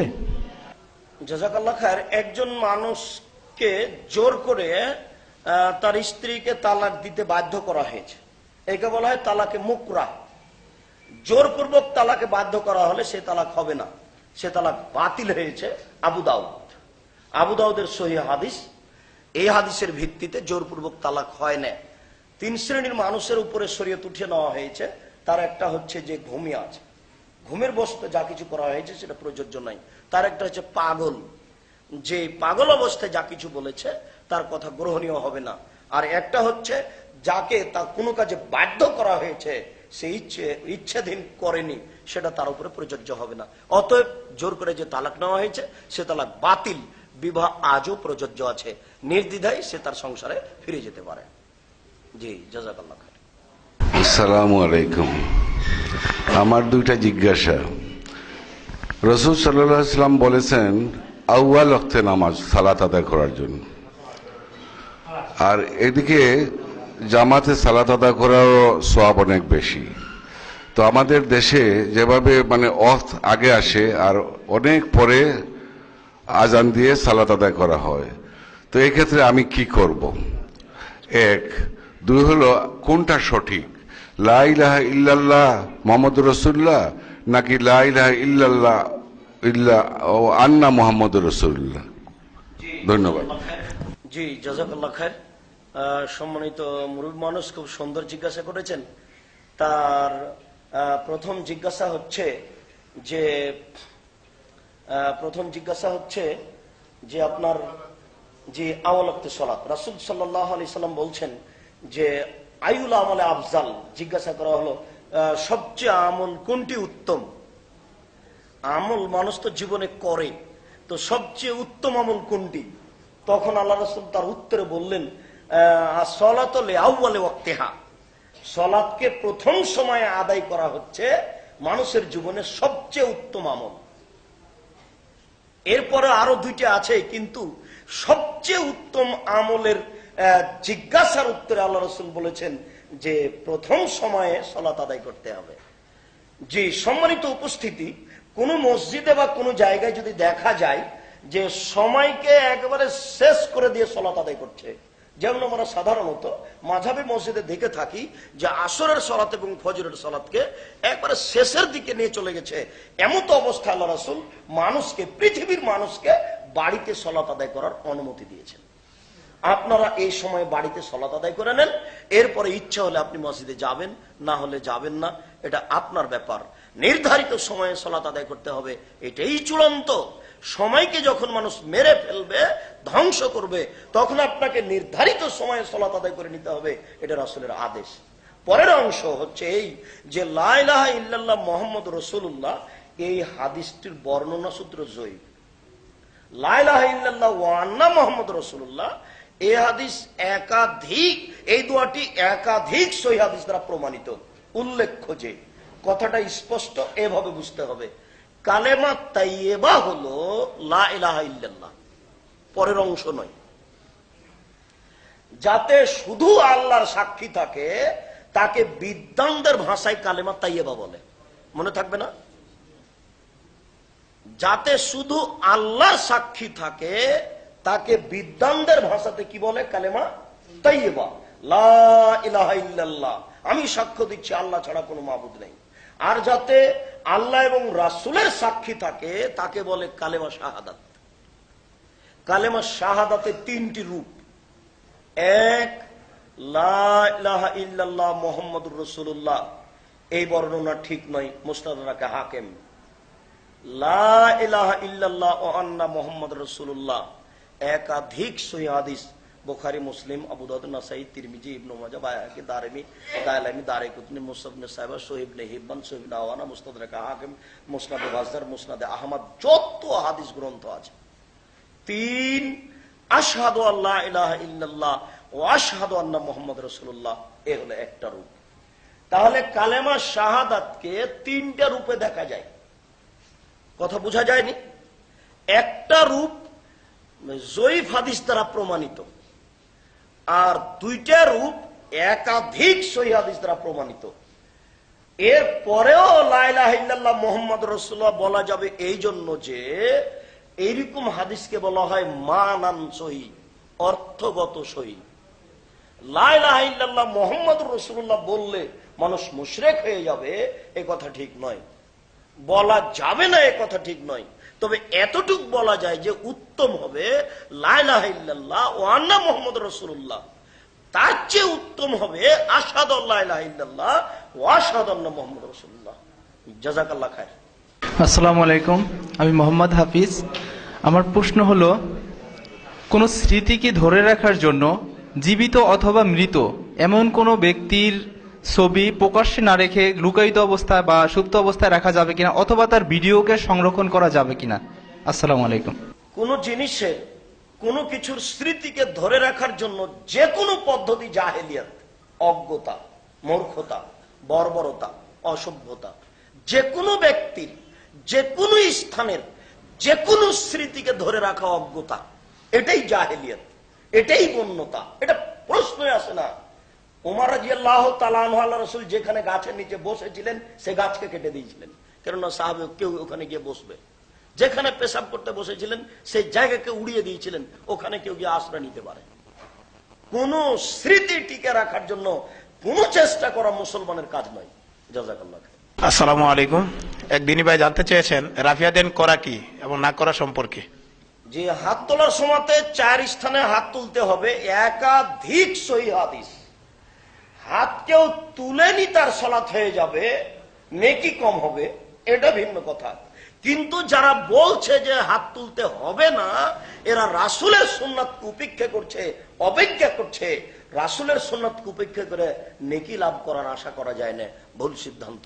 হাত উঠাতে হবে, এটাই সহি।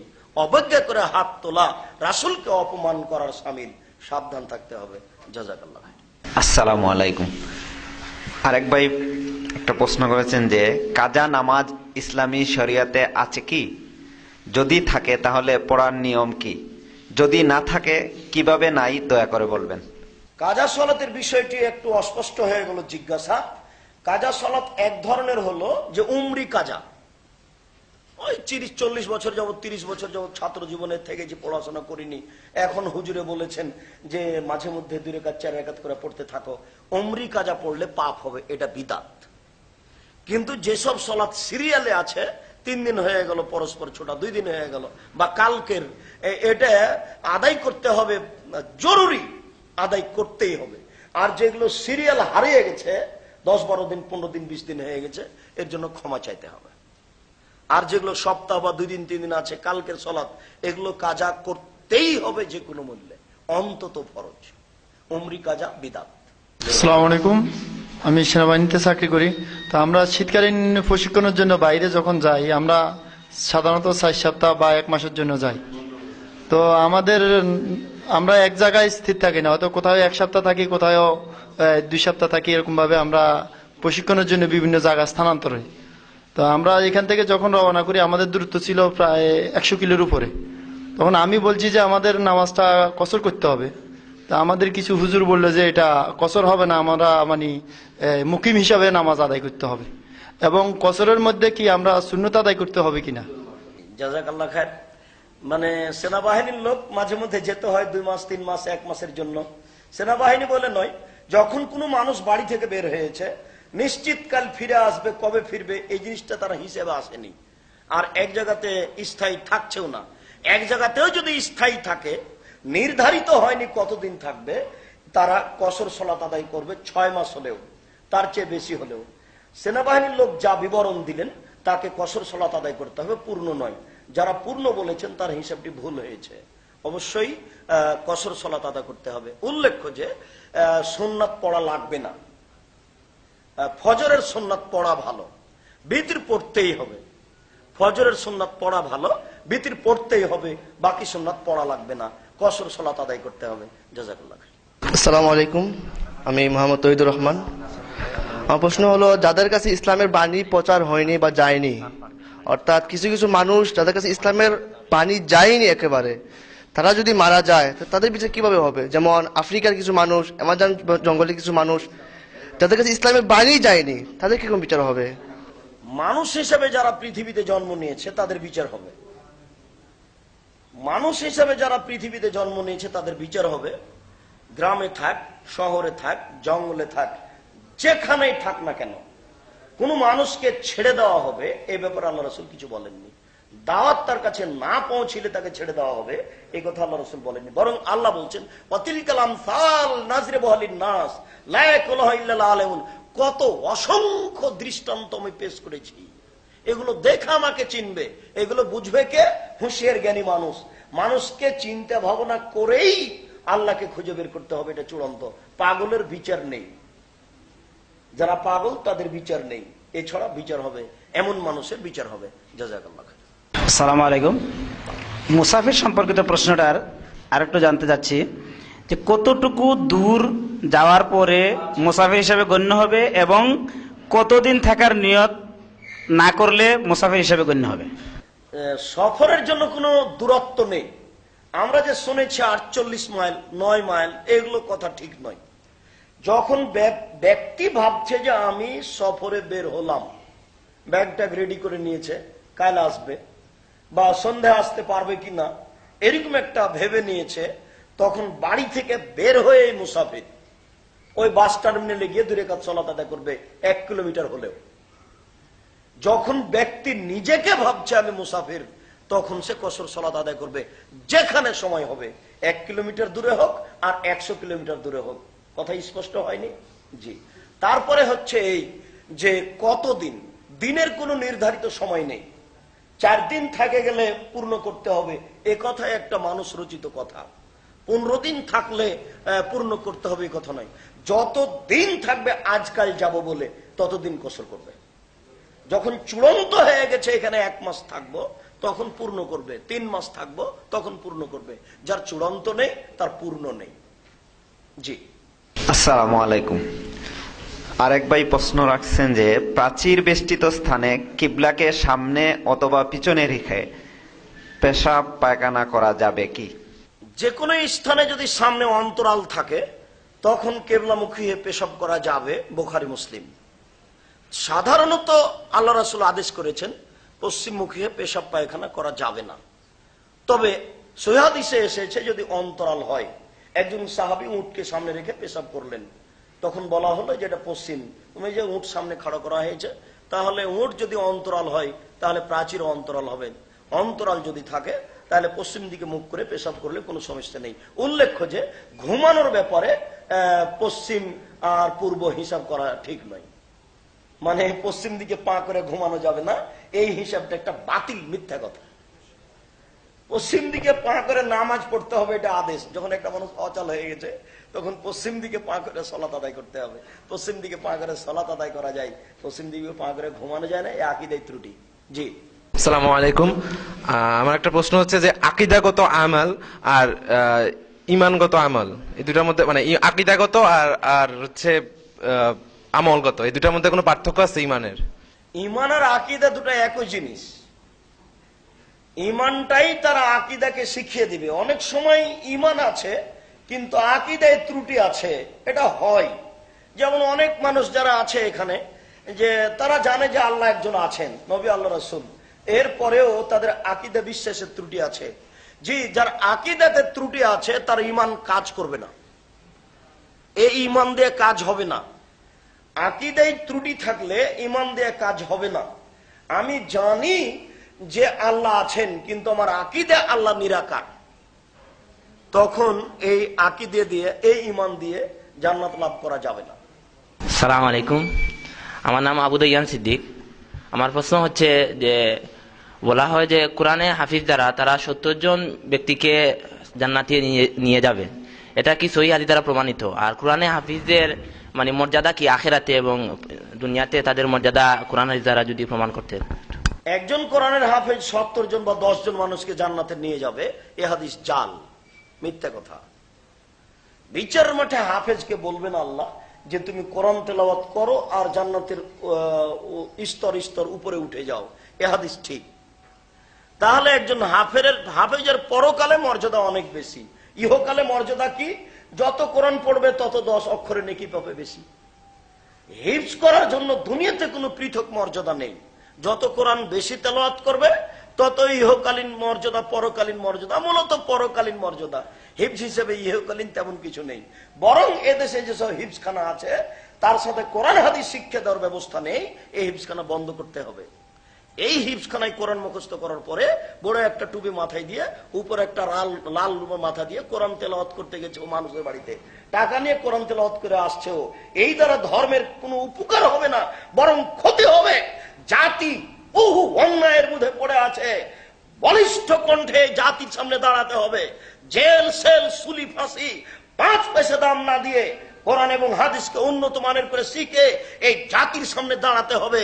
যে জাতি পহিলা বৈশাখ মূল্যায়ন করে সেই জাতিকে কবর দেওয়ার জন্য মাঠে নামতে হবে।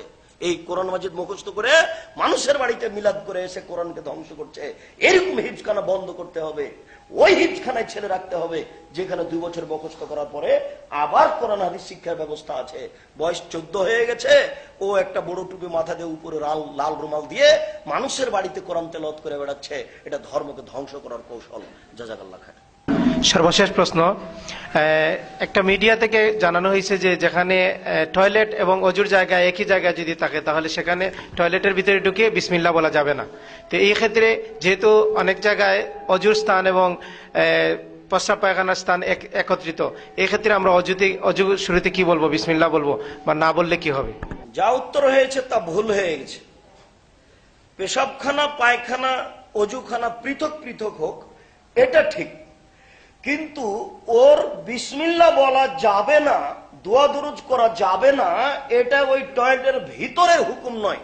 ও যখন পেশাব পায়খানার জন্য বসেছে তখন থেকে না উঠা পর্যন্ত কোনো জিকির করতে পাবে না, কোনো কথা বলতে পাবে না। দোয়া পড়ে বসেছে, দোয়া পড়ে উঠেছে, এর মধ্যে সে কিছু বলতে পাবে না। যখন ও পেশাব পায়খানার কাজ সেরে উঠে গেছে তখন ও ওখানে হলো বিসমিল্লাহ পড়তে পাবে, এটাই ঠিক। কথা বোঝা যায়নি? আমরা পৃথক জায়গা করতে পারি, সেটা ভিন্ন, সেটা রুচিকর, সেটা উত্তম, তবে বলতে পাবে, এটাই ঠিক। শুকরিয়া, জাযাকুমুল্লাহ খায়র। আল্লাহ তুমি আমাদেরকে সঠিক বুঝার ও জানার মানার তৌফিক দান করো, আল্লাহ আমিন। আমাদের যারা মারা গেছে তুমি তাদের কবরের শাস্তি মাফ করো। আমরা যারা অসুস্থ তুমি তাদের আরোগ্য দান করো। আমরা যারা বেঁচে আছি তুমি তাদেরকে সঠিক জানার বুঝার তৌফিক দান করো। এ দাবি, এ দাওয়া, এই দোয়া তোমার দরবারে রেখে আজকের সংক্ষিপ্ত আলোচনা এখানে শেষ করলাম। সুবহানাকা আল্লাহুম্মা ওয়া বিহামদিকা আশহাদু আল্লা ইলাহা ইল্লা আনতা আস্তাগফিরুকা ওয়া আতুবু ইলাইক। আসসালামু আলাইকুম।